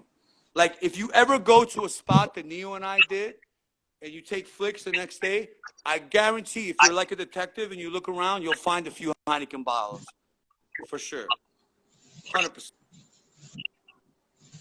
What's dope about Here's the Neo, bro, craziest guy is I've ever painted with. You want to talk crazy stories? The craziest guy I've ever painted with is Neo. If you go up to Neo while he first, but when you show that like you're not happy about him doing it, he'll be like, "Are you fucking stupid? Do you want to get knocked in your mouth?" And here I am on the right side doing my fill-in, just like observing. That guy does not fucking play at all. At all. Like when I paint with that guy, I feel super safe. I mean, I feel safe all the time, but when I'm with him, it's like he's like an angel right there, bro. but he now it's like, so we was talking about like state your name and fuck graph and all of that. You had to wait for those movies to come out, and sometimes it took years, or they never came out after that at all. Then now like graph champs, I'm giving the culture content a couple of times a month so they can hear the history and everything. It's like a fucking TV show, you know. Now I be just going on Neo's lives all the time and just watching the nigga live do fillings, bro, and that shit is some whole It's other so shit. funny you said that because before there was no live, so I never did graffiti like that. So a month ago when I started painting again, he told me he was gonna film it live, which I didn't even really understand. But when I saw it, it was actually pretty dope, where you can actually watch one of your, the writers that you love. You could watch them. You watch the cars stop. You watch the police roll by. You watch the details it makes to be that legacy of a writer, because we all have different styles of painting. Everybody has a different style. Some are hot boy, some are careful, and you really don't know and paint with them. Like when I painted with Bruce, he was the quietest guy I've ever painted with, 100%. He was very quiet, but when I was not painting with him, he talked a lot. So, it's like people are different. For me, I talk all the time. I do not stop, as you can see. This interview is not going to be short. This is just who I am, like I like to talk, but that's because I've been through a lot. What you go through, your experiences make who you are. So if somebody 10 years older than you is telling you to leave the girl with, leave her. He knows more than you. Not to sidetrack on graffiti, but listen to us. We OGs. We've been through all this shit 100 times. Everything, 1,000 It's a times. fact. So we telling you for a reason. We know you're young and you think you're a man now. That's great. But we still know more. We still know more. So listen to us. That's why we're doing graffiti still. You think somebody at my age should be doing graffiti? You think when I was 23 or like, let's say 19 and I was killing shit, you think I was like, oh, when I'm 50 years old, I'm going to be doing fill-ins. No fucking way. That never even crossed mine. Never. I thought I was going to just have a run and then grow up and get out of it like all the other OGs. Think about it. Most of the train guys that we looked up to, all the guys at the trains, just stopped. They went on with their lives. You don't really hear stories like, oh, yeah, that guy's killing New York right now, and he had all the trains in 85. No, like people that had the trains in 85 are pretty much really not as active. It's hard to be our age to be active. It's harder. It's harder. That's a fact, but Yeah. we still be having like Vifer out there though, you know what I'm saying, be popping out, and Cost and Duel still active, and niggas like that, and that shit is why shit is popping, MQ still come out, Ja, of course, JA still come out, like it's still legendary shit happening. Bro, everyone you have mentioned has had a huge impact on my career or on my whatever. Like, those guys are another level. Vifer is up everywhere. Everywhere in the most cutty spots. I don't even know how he does it. Then Cost, I don't even know if there is a better tagger or a better throw up. My favorite throw up. And those tags, confused the first couple times I seen him up because he would throw like 4 or 5 O's in it. You know, like he just had so much style. And he did his tags like they were throw ups. He took his time. He made them. I've never seen a bad cost tag. And they were all city, everywhere. And he didn't just do tags. He did stickers. He did wheat paste. He did signs. He put his phone number on the stickers. Remember that? Yeah, I He put his remember. phone number on I there. used to call the hotline. He was on the Ricky Lake show. Do you know what the Ricky Lake show was? It was a talk show. I remember. You know, I got stories, Him bro. Like, and Revs. Who is it? Him and Revs? it was Revs and Cost. Yep. You know, if any of you have bombed New York City tunnels, appreciate Revs and Cost even more. I would say, I mean, not just them, because I also love what the Risk crew did too to the tunnel. I mean, you cannot go to a tunnel and not see a Smith or Sane. I love Smith and Sane. Rest in peace. But Smith, oh my God, that's the dude right there too. It's probably one of the best writers ever. Think about it. Everything revolved around them. Graffiti revolves around Smith and Sane. If you think about it, think about it. Like, a lot of people don't know that they both used to write Smith. They both wrote Smith together in the beginning, you know, and they had tags everywhere. I remember as a kid, it was just everywhere I went. And then, of course, you know, the legacy spots and the same style twice. So it was very hard to keep up with him. Every time he did something, it was different. He was very unique for that. Super unique. And he was super ahead of his time. Super ahead of his time. Absolutely. Think about it. Super ahead of his time. He reminds, well, there's people that people try to imitate. No, I'm not going to say imitate him, but similar like him and shit. Like the out-of-towner kid, Kuma. Who? You ever saw Kuma? Spell it? Kuma. Of course. Yeah, like he was freaky, bro. He was so dope. Like he used to remind me of saying like all different type of shit, but he was on another level freaky though. Actually, when I went to paint Detroit, he had it completely on lock. It was destroyed with Kuma fillings. Yeah, he's another one that a lot of people stop talking about, which is weird to me because everywhere I painted, I've seen Kuma up everywhere, and he's actually also really good. He's got a really dope, he's style, dope. like you said. I've definitely very similar. Can you hear me? Yeah, I can hear you now. You was just cutting in and out. Cool. Yeah, so, you know, but I'm glad you're bringing up people like that because, you know, when you ask me to mention some writers, you know, there's so many that I love to see up. Like for me, you know, when you watch a basketball game, you get excited. For me, it's the same thing. It's like when I look at graffiti, I'm like, oh shit, look, SR, like he's doing this, he's painting there. Yeah, you know, like, I get hyped about it. It that's is the a sport same. to me. It's a sport. Same exact shit with me, bro. Like when everything from the old school, when I was little, all the way to now. Even like you said, when I see my niggas up, you know, and I see niggas just killing shit. Period. When I see a niggas killing shit, he's doing it the right way. His shit is dope. I'd be like excited. Oh shit, look at this. Like when I see Ansel shit everywhere, I'd be mad excited. Every time my nigga ever pop out, he kill shit. I'd be excited. My nigga Era, he pop out. Bopple, you know what I'm saying? Like these niggas be popping out whenever they want. Great to see those guys come back. I'm excited myself. Just came out of nowhere. Yeah, man. Like when you see that, like when I see ever come back like that, all I think about were the ever tags back in the 90s. That's all I see. Wow, this guy is like programmed. He has a program line. He pushes a button and he just did it again. And a lot of people don't understand that about the guys that stop. But we stop because we need to stop. We could do it again, easily. Like it literally took me a few hours to get back into gear, because it's not even a few hours. It took a few minutes because it's in me. It's what I do when I need to do it. But this is what I'm also teaching you: learn to balance. If you don't balance, graffiti will own you.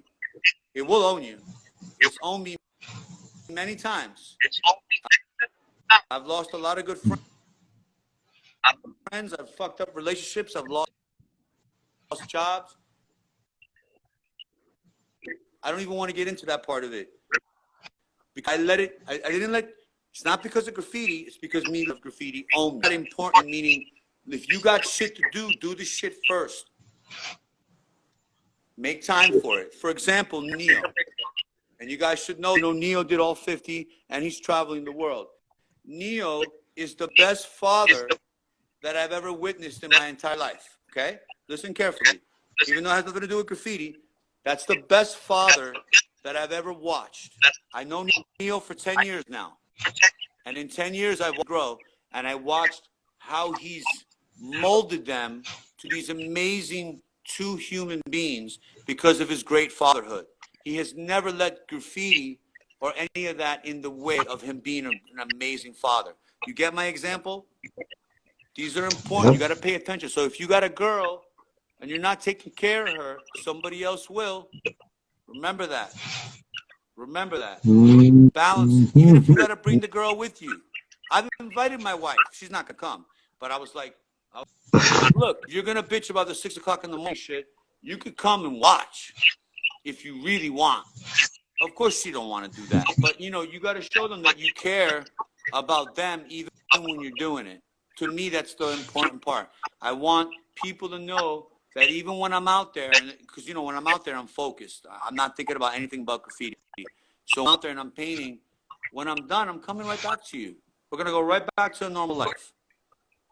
Right back. Yeah. Like I told you, I don't even open Instagram until before I go to bed. I open it on my computer. I don't have Instagram on my phone. So what does that means? Tomorrow, when I wake up in the morning, I go to work, right? And I live a non-graffiti life the whole work day. I don't see graffiti on my phone. You follow how I balance my brain? That's how I get to do what I do. And then when I come out of work, I go to the gym for 3 hours. Then when I come home, do all that shit. Then when I finally go to bed, then I look at graffiti. And less than an hour a day with graffiti. That means I love it, but I don't give it my 24 hours. If you do, yeah, you're going to get up. Yeah, you're going to kill shit. But eventually, you're going to burn out.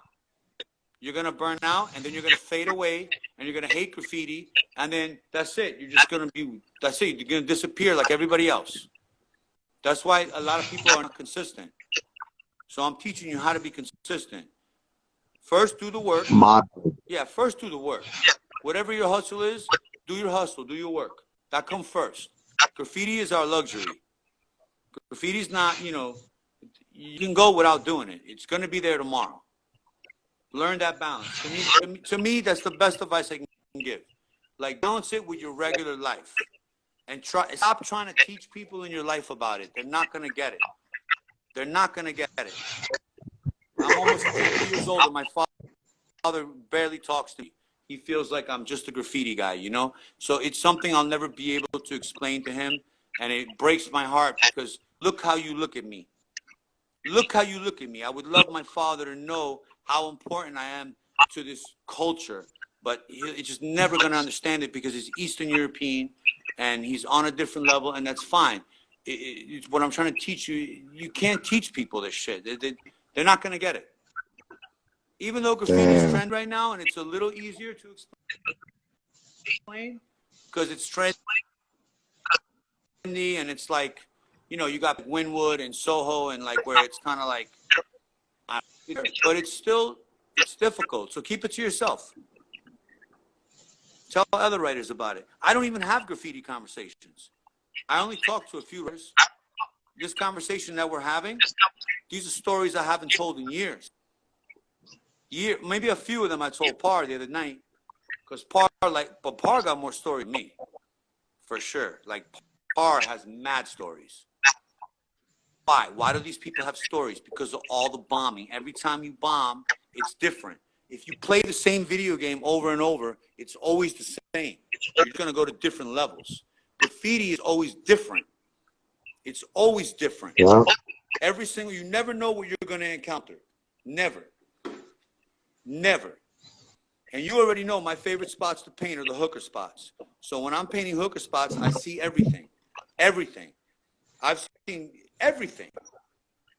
So think about it. When you go to the movies and you get to watch, you know, like things that don't happen in your life, it's already happened in my life. It's happened a million times. All the times I paint. I don't need a... I can't even go on Instagram unless I look at graffiti. What am I going to look at? I don't give a fuck what you're driving. I don't care about your ugly watch. I don't care about your stupid fucking haircut you want to show everybody. I don't care about what you ate. Why are you posting what you fucking ate? I don't even want to see nothing. Stop showing me that bullshit. Stop what you have. Stop. Word. Nobody cares. I don't care. I don't want to see that shit. Why don't you post a car accident you got into? Why don't you post your divorce? Post what's really going on in your life. Be real. Don't fall into this matrix. I write graffiti to teach you. Stop falling for it. The Matrix movies were made for you to fucking learn. Don't become a fucking robot walking down all over the street with your head in your phone. Smile at people. Say hello. Give them eye contact. Show me some respect when you see me walk down on you. That's I a can't fact. believe this. This Generation Z, they don't even fucking look at you. They have their head down on the phone and get off those scooters. If you hit me with that scooter again, I'm going to stick my elbow out. Get off them. You look stupid on it. Seriously. You look stupid. You don't look like a fucking man. Get off that shit in the Niggas be riding that shit. '90s. You get smacked for fucking for riding one of those. In the '90s, Yeah. if you didn't have style or you did stupid shit, people told you that. They made fun of you for it. Now you can't. I haven't made fun of one person the whole interview. Can I make fun of at least one? Yeah. That shit is fun. Dude, you know how much, picture me, glasses and painting with someone that looked like Bruce. Bruce would introduce me to other writers, and they would be like, yo, who is this kid? Because I looked like such a kid. I was just a kid. Graffiti molded me into this amazing man that you see. Graffiti helped design this. I never even had cable, SR, or what do you call it? HBO. I never had none of that. So I wanted to be out of the house. There was nothing to do. I had 5 channels. I wanted to be out. I wanted to be out there. I played handball and you know, we opened the fire hydrants where the water came out. You know, you got to be alive. That's why I do graffiti at this age, because it makes me feel so alive. Super alive. Yo, when Neo rolls up and he picks me up, it's like I go into a time machine and I'm 23 or I'm 22 years old again. That's how I feel when I'm with Neo. Like it's weird. It's hard to describe. But it's like when I'm with that guy, I just feel like, I don't know, like I'm just super young again. And nothing else matters except for what. And when we're done, we're done. I'm not gonna see it. We both go to our families after that. We got shit to do. That's it. And that's how I want to keep continuing to do it. Because, you know, let me tell you what I do like about graffiti right now. When I went to New York and I saw how smashed it was, it reminded me of graffiti before Giuliani. Giuliani cleaned New York. And that's how I feel like I got people to notice me, because that's when I bombed my hardest. When graffiti became a felony and everything was clean. So I had to hit a lot of clean spots, which is harder to hit a clean wall than a dirty wall. Don't you agree? Think Hell about it. yeah. If you go to a wall and there's no fillings on it, and then 5-0s roll and you got to stop or slow down, you're a sitting duck in front of a clean wall with a big silver filling on it. Versus a wall with 20 fillings on it already. You could just look like you're just doing whatever. So when I saw New York, how smashed it was, to me, even though it was a lot of ugly shit up, it was beautiful to see it smashed. I just feel like some of these kids need to take an art class. There's nothing wrong with it. You could probably do it on YouTube or something. But take a fucking art class. Put some time into what your shit's gonna look like. You could steal letters. That's fine. We all steal letters. But make the letter look like you steal it and fuck it up. If you steal it, make it look good. Everybody steals letters, but put some time into it. Make it look dope. Even though SR's fill-in or throw up is completely original. I don't even know where you got the idea to do a straight letter. I don't know neither. I don't know. I mean, TKA is the best guess. He's the only other one I could Well, think of at your time. yeah, I don't know. I'm not sure. I don't think so though, because TKA, when I was, because you know we used to bomb together, me, TKA, Dessa, all of us and shit, and he didn't even have a straight letter yet when we bombed with him, and I think I had my straight letter already. Maybe from Jaws? Yeah. Jaws? I don't really know, man, because maybe from Audi. I say this: F boom, deck, Vic Crew. Hell yeah. When he used to do his bubble straight letter, DEK. Super straight, super perfect. Yeah, that always weighed heavy on my head and shit. So I try to like make my shit legible. Also, somebody I forgot to mention. Yeah, Deck VIC, yo, salute to him. Deck He's locked up right now. Killer, super killer. Did really, really big shit. I had the opportunity to paint with him and the honor in another state. Yeah, we painted in another state together. He's super cool to paint with, super great guy. I didn't paint with him in those times in the 90s. I painted with him in my 40s in another state. Super cool guy, super fresh.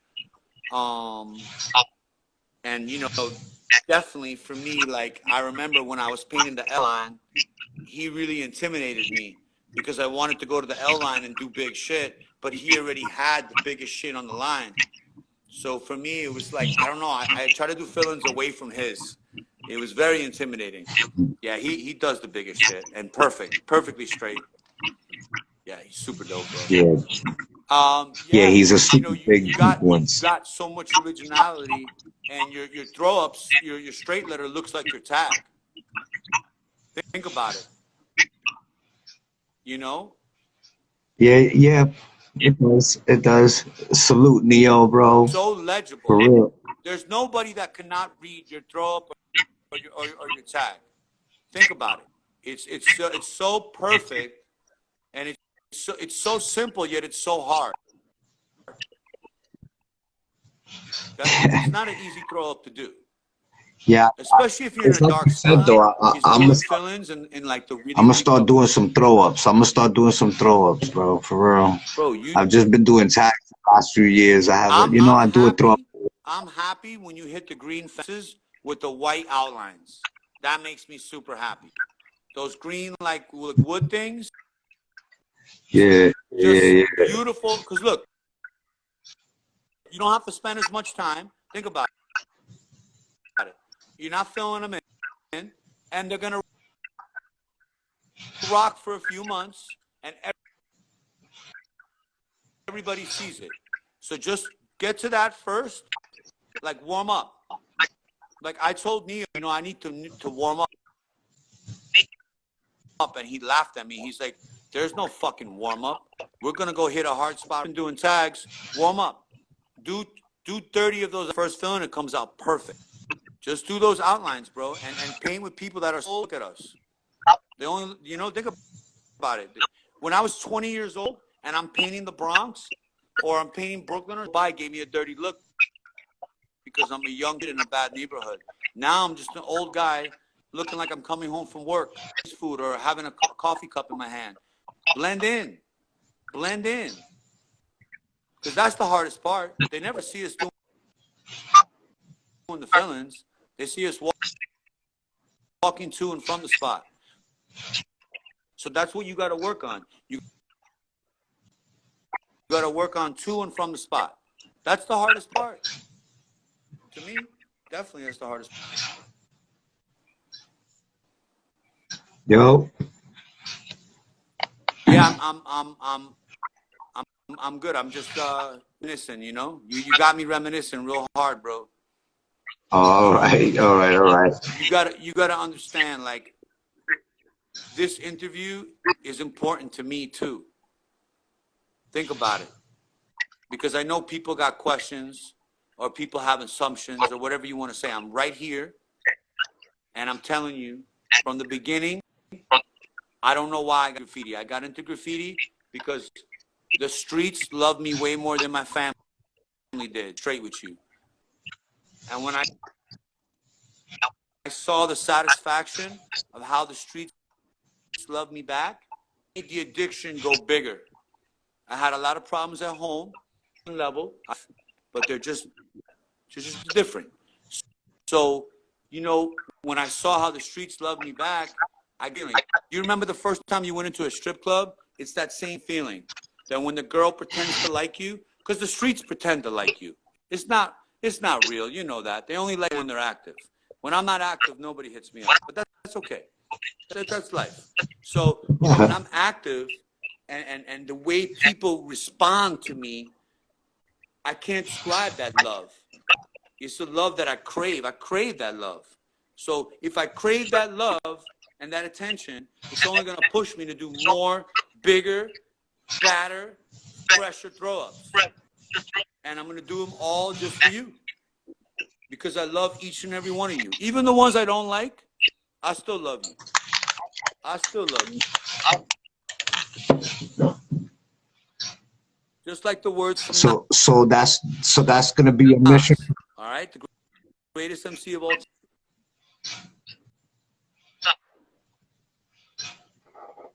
My mission is the same mission as Nas, is to show love. My mission, okay, and what God wants me to do is to make, and if I could help you do that in any way, even if I can only help one person on this interview, I'm doing my work. You helped a whole lot of people. I bet and you have those inner thoughts, like you think you're the man and you're doing all the right shit. Hear from me, you're not right shit. You're being selfish. Stop being selfish. You could do graffiti without doing it right now without being selfish. Don't forget fucking responsibilities. Fucking walk the dog. Do all that shit. Then do the graffiti. Control it. If you control it, you could do it forever. Forever. You don't want to be some guy that's been up for 3 years. Oh, what happened to him? Oh, I don't know. He disappeared. No, look, think about it. Think about it. The name SR has been in graffiti since '87.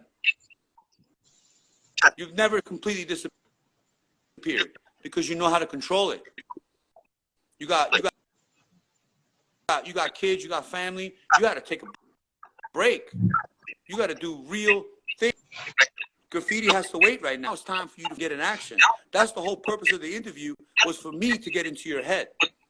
You need to show everybody how graffiti needs somebody like you. Think about how many graffiti writers you have brought together. You're the one we're all waiting for. That's who I'm waiting for.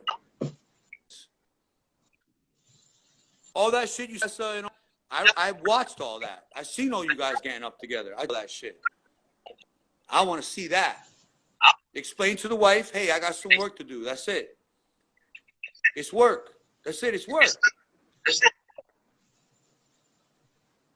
That's what it is. It's work. Work for the culture, my nigga. That shit is like, you know, it's therapeutic, man. It was, sometimes you got to get it off. You know what I mean? You know, some interview, and I want to tell you the other interviews. They're amazing. I love every single one that I've heard, but I wanted to do this one a little different. I wanted to do this one the way I would want somebody that I look up to in graffiti push me to do graffiti. Hold on.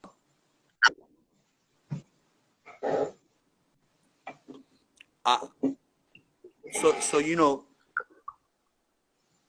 when I paint with someone that I look up to, like for example, a lot of people ask me, how did you link up with Savs? A lot of people don't know, I lived in Westchester for a long time. I didn't paint much in Westchester. I painted a little bit, but I lived all what Savs did to Yonkers. And I saw what Neo did. Okay? So, you know, when I linked up with Savs, I linked up with Savs through Neo because Neo knew him from back in the day, from that area. So, you know, when you paint people that are up more than you, it's only going to advance you. So, you know, when Savs wanted to paint with me and Neo, I was like, this is going to be perfect. Now it's going to be 3 of us because it started just me and Neo. Once it became me, Neo, and Savs, it was unstoppable. Now, due to some things in my life, I had to stop doing graffiti and I drifted away. But to watch those 2 guys keep going and going harder, because to be honest with you, and I'm going to say it, I slowed those guys down. I'm you know, I'm a little like less wild, I'll say. All right, those guys don't play. They don't play. Both of them. So when I paint with them, I feel like I got to keep up with them. You know, I sometimes it could be difficult because those guys are really serious. As soon as I'm done with one trip, they're talking about another trip. That's what it's like painting with Savs and Neo. Like we're on the plane home, and they're like, "Oh, yeah, we should go blah blah blah next month." And I'm in my mind, I'm like, "Man, I want to get back to regular life for a few weeks." You know, because when you paint like that, you don't get to eat, you don't get to sleep. Think about it. Like to put all that work in, it affects my bodybuilding. It affects my health. You know, it affects my regular life because in my normal life, I eat hours. You know, I sleep at least 6. I don't sleep on my. That's it. That's how you get it done. How else can you go to another city or another state and not show and do 3 fillings? What's the point of that? For that, don't even do a filling. Don't even do a filling. Show that you came. You know what they told me in St. Louis? When I was locked with Neo, they were trying to figure out what we did to get in jail. And when we told them, they said, that's fucking crazy. You guys flew on an airplane to come to another state to do graffiti to represent our city? I was like, yeah. They're like, that's the fucking coolest thing I heard in my life. And you didn't get paid for it? I said, no, I don't get paid for graffiti. I do it because I love it. That shows you how fucking real I am. This is a real dude right here, super real. Do it because I love it, and I do it with niggas like Savs and Neo because they love it. You will never hear those words out of their mouth about making money or making a movie out of it or making sneakers out of it or whatever people do with graffiti. You can't do that. You can't do that. That's not graffiti. You know what graffiti is to me? Graffiti is to me like when I'm going to work and I look at a billboard and I see a filling up there. It's not supposed to be there. It's beautiful. Think about what that person did to get up on that billboard. When I see that, you know, you and I, we can't do shit like that. 20-year-old do that. He needs to do that. That's part. Think about it. Look, in sports, you have a certain amount of years to do your thing. And then what happens? Look at Shaq, super fat, right? Look at Jordan playing golf. Like these guys, they just fade away, right? And I'm not disrespecting nobody, but let's look in reality. These guys, once their season is over, once their glory days are over, they're gone. I mean, look at Stallone. He got more surgery than Kim Kardashian. Like they get weird once they disappear, but not you and I. I'm gonna get fucking better.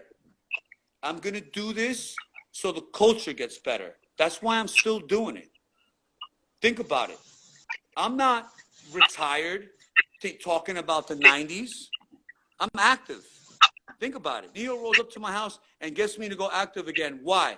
He told me I had to do it for the culture. So I say it again. For the 100th time, I'm saying it. I'm doing it for the culture. Do it for you. Should be doing it for the same reason. Stop being so greedy. Don't do fillings. If you feel like your filling's not gonna fit, don't clip a fucking guy that's doper than you. It's not. You make yourself look stupid. Stop clipping. Stop stacking the filling. I don't want to see the stacks. It looks weird. Nobody wants to see a canvas on the rooftop. They want to see a complete complete, top to bottom, bruise and web. Or a Spen had the roofs on the 7. A fucking huge Spen MQ. Like, that's what we want. What happened? Where's the Clark? Ench, Clark, Piz, So. These guys, they had all the rooftops. Now they're all coming to me. Now I'm going back 30 years ago. Kes 5. Come on. Kes 5 destroyed anything he went to. He destroyed that 7 line. And he didn't even live there. He's not even from Queens. Kes 5 is king of the 7 line. Come on. Hands down. He always had the 7 locked. I mean, him and NATO is like really neck and neck, you know? Like, they own that line. Every time I got on the train, I saw a Kes 5 filling. Got ragged. New Kes 5 filling. Like, you know, these guys put in an amount of work that I couldn't even dream of. Those are levels of graffiti that I don't even understand how to get there. I don't even know how. That's whole nother levels. But those are writers that hype me up too. When I would see a huge Kes 5 tag, hold on a sec.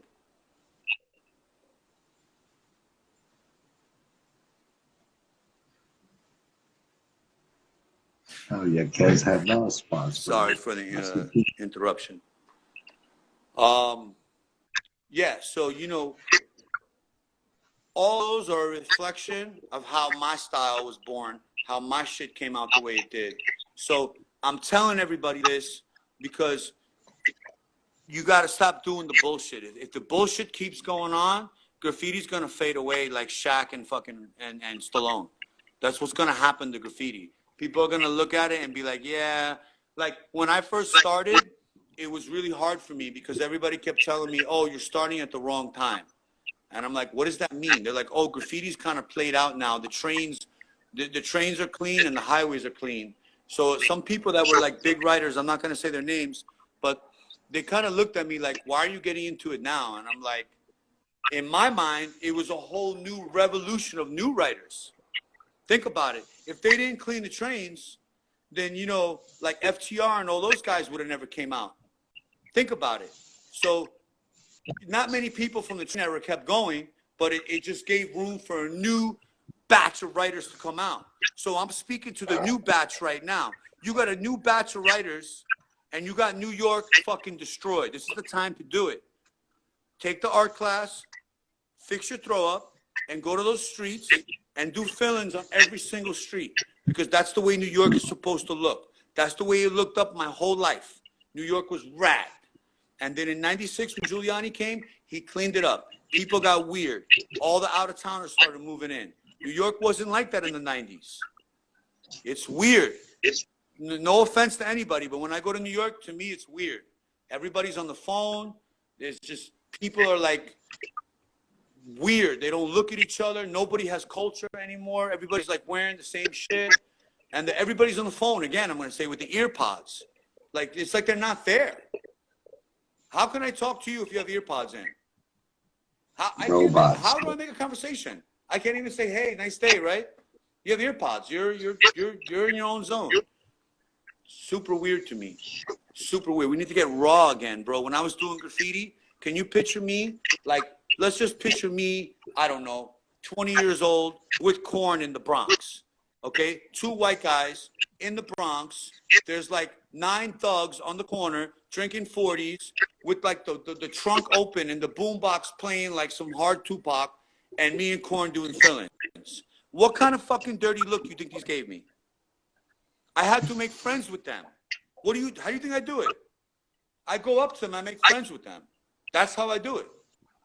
If you're wondering, I show love. Pass them the blunt, whatever, talk to them. Whatever you got to do to show them that you want their turf, but you're going to make it prettier. You're going to put your stamp. You know? That's how it's done. And to me, you already know, the grimier the city, the more I love to paint it. The more I love. I mean, I would say Detroit was my, even though Detroit's different now. At the time I did it, that was my favorite city to paint, other than New York. New York's my favorite. 100%. But other than New York, Detroit was my favorite. Detroit was dope. Yeah, that and just seeing everything abandoned, it was pretty nuts. And when I got there, when I painted it, MSK already had it destroyed. So I took some really dope flicks. I saw some really dope shit. You know, you had like next fill-ins everywhere. To me, that was an important trip. I'm so glad I did that trip. To me, that was so good for my career. Yeah, like that's destroyed city. But I did have somebody pull a gun on me doing a fill-in. You know, so like I said, it's also extremely dangerous, super dangerous. But it was an experience. I mean, I would say every city I painted, I loved. I can't tell you one bad trip that Savs, me, and Neil have done. Trips were dope, but there were some cities that we painted that were hard, or the laws were a lot more stricter. You know, there are some parts Like that what don't really city? have as much graffiti. You know, like think about it. If you go to New York, right, you can paint any borough. You're gonna find 1,000 walls that have fill-ins on it already. I've gone to cities to paint, and then when I get to the ghettos, they're kind of clean. You follow me? It's the risk of traveling. Yeah, that's crazy, bro. But it's key. Like NYC graph is so dope because, like, the rougher the area is, the better to bomb. Yeah, but you know that's what makes it so unique. Think about it. Like when you go on vacation, you want to go to the prettiest, nicest place, right? Oh, so where are you going? Yep. Oh, I'm gonna go to Disney World. Got it. So you know, oh, I'm gonna go to Disney World, or you know, I'm gonna go to the resort in you know in California, or in the beach or whatever. For me, when I talk about graffiti and I'm looking where I'm gonna paint, because I study it, I try to study to find the worst, most rotten neighborhood I can go to. Something Yes. where you could watch the crackheads like crawling on the street, dying for the last ounce of breath. That's, to me, that's painting graffiti. I love that. That's my Yes. favorite. I don't really like going to a beautiful corporate block where everything is so perfect. I'll do a clean fill-in on a spot like that, but it's not really something I like doing. If I did it because it was the only place I could do the fill-in at the time. But what I love is that grime. And what I love even more than grime, which I haven't mentioned, are the tracks. If you know SCAE, the powerhouses, I know the tracks. I could walk those tracks with my eyes closed. I love the tracks. I love the tunnels. But, you know, back on Detroit, I forgot to mention one thing. Detroit, and I want everybody to hear this, Detroit inspired Neo to do the all 50 state tour. And I'm going to tell you guys a story about that because it's important that I include the story in there because without Neo, I would have just never painted again. I just would have stopped a long, long time ago. So it's really important that I keep throwing him in all this because every time I try to leave graffiti, this guy comes knocking on my door. Just so you all know that. Okay, a big thank you to Neo and getting me to keep doing this stuff. All right. So I'm in Detroit and I'm painting, and Neo sends me a text, and he's like, "Where are you at?" And I'm like, "I told you, I took a trip to Detroit." And he's like, "What are you doing?" And I decided to send him a picture, and it was a picture of me doing a fill-in in Detroit in the snow, in the daylight. Got it? Daylight, snow, and it was like rush hour, so there was like cars everywhere. But that's just how you paint Detroit. So he didn't text me back, which was weird to me because I sent you a picture of a beautiful solid silver with a skinny black outline on a crisp brick building. Picture it. Super crisp brick, you know, like that red brick from like the 60s and 70s. So he doesn't respond to me. Like 4 hours later, I feel my phone ringing and I'm doing another fill-in. Guess who it is? It's Neo. Guess where he is? Where? He's at the Right fucking by your airport in phone? Detroit. After he saw the picture, he rushed to the airport and bought a flight, the first flight he could to Detroit, and shows up with a suitcase of like whatever he could fit in the suitcase, like 20 cans. And I laughed. I'm like, yo, what are you going to do with those 20 cans? We got like 1,000 cans with us. Like we had everything, you know, like what are you going to do with that? But it was funny to me that he just jumped on the plane and bring his little suitcase. It was a pink suitcase too. I'll never forget that. I don't know why it was pink. But anyway, he had like 20 cans in there. And when you open the suitcase, it was just paint. He didn't have any clothes. He didn't have no underwear. All he packed was his outfit to paint and the suitcase of paint. That's all he brought with him. Yo, that's some true bomber I shit. needed to tell you guys that story. That's what started the inspiration of traveling to 50 states, because what happened was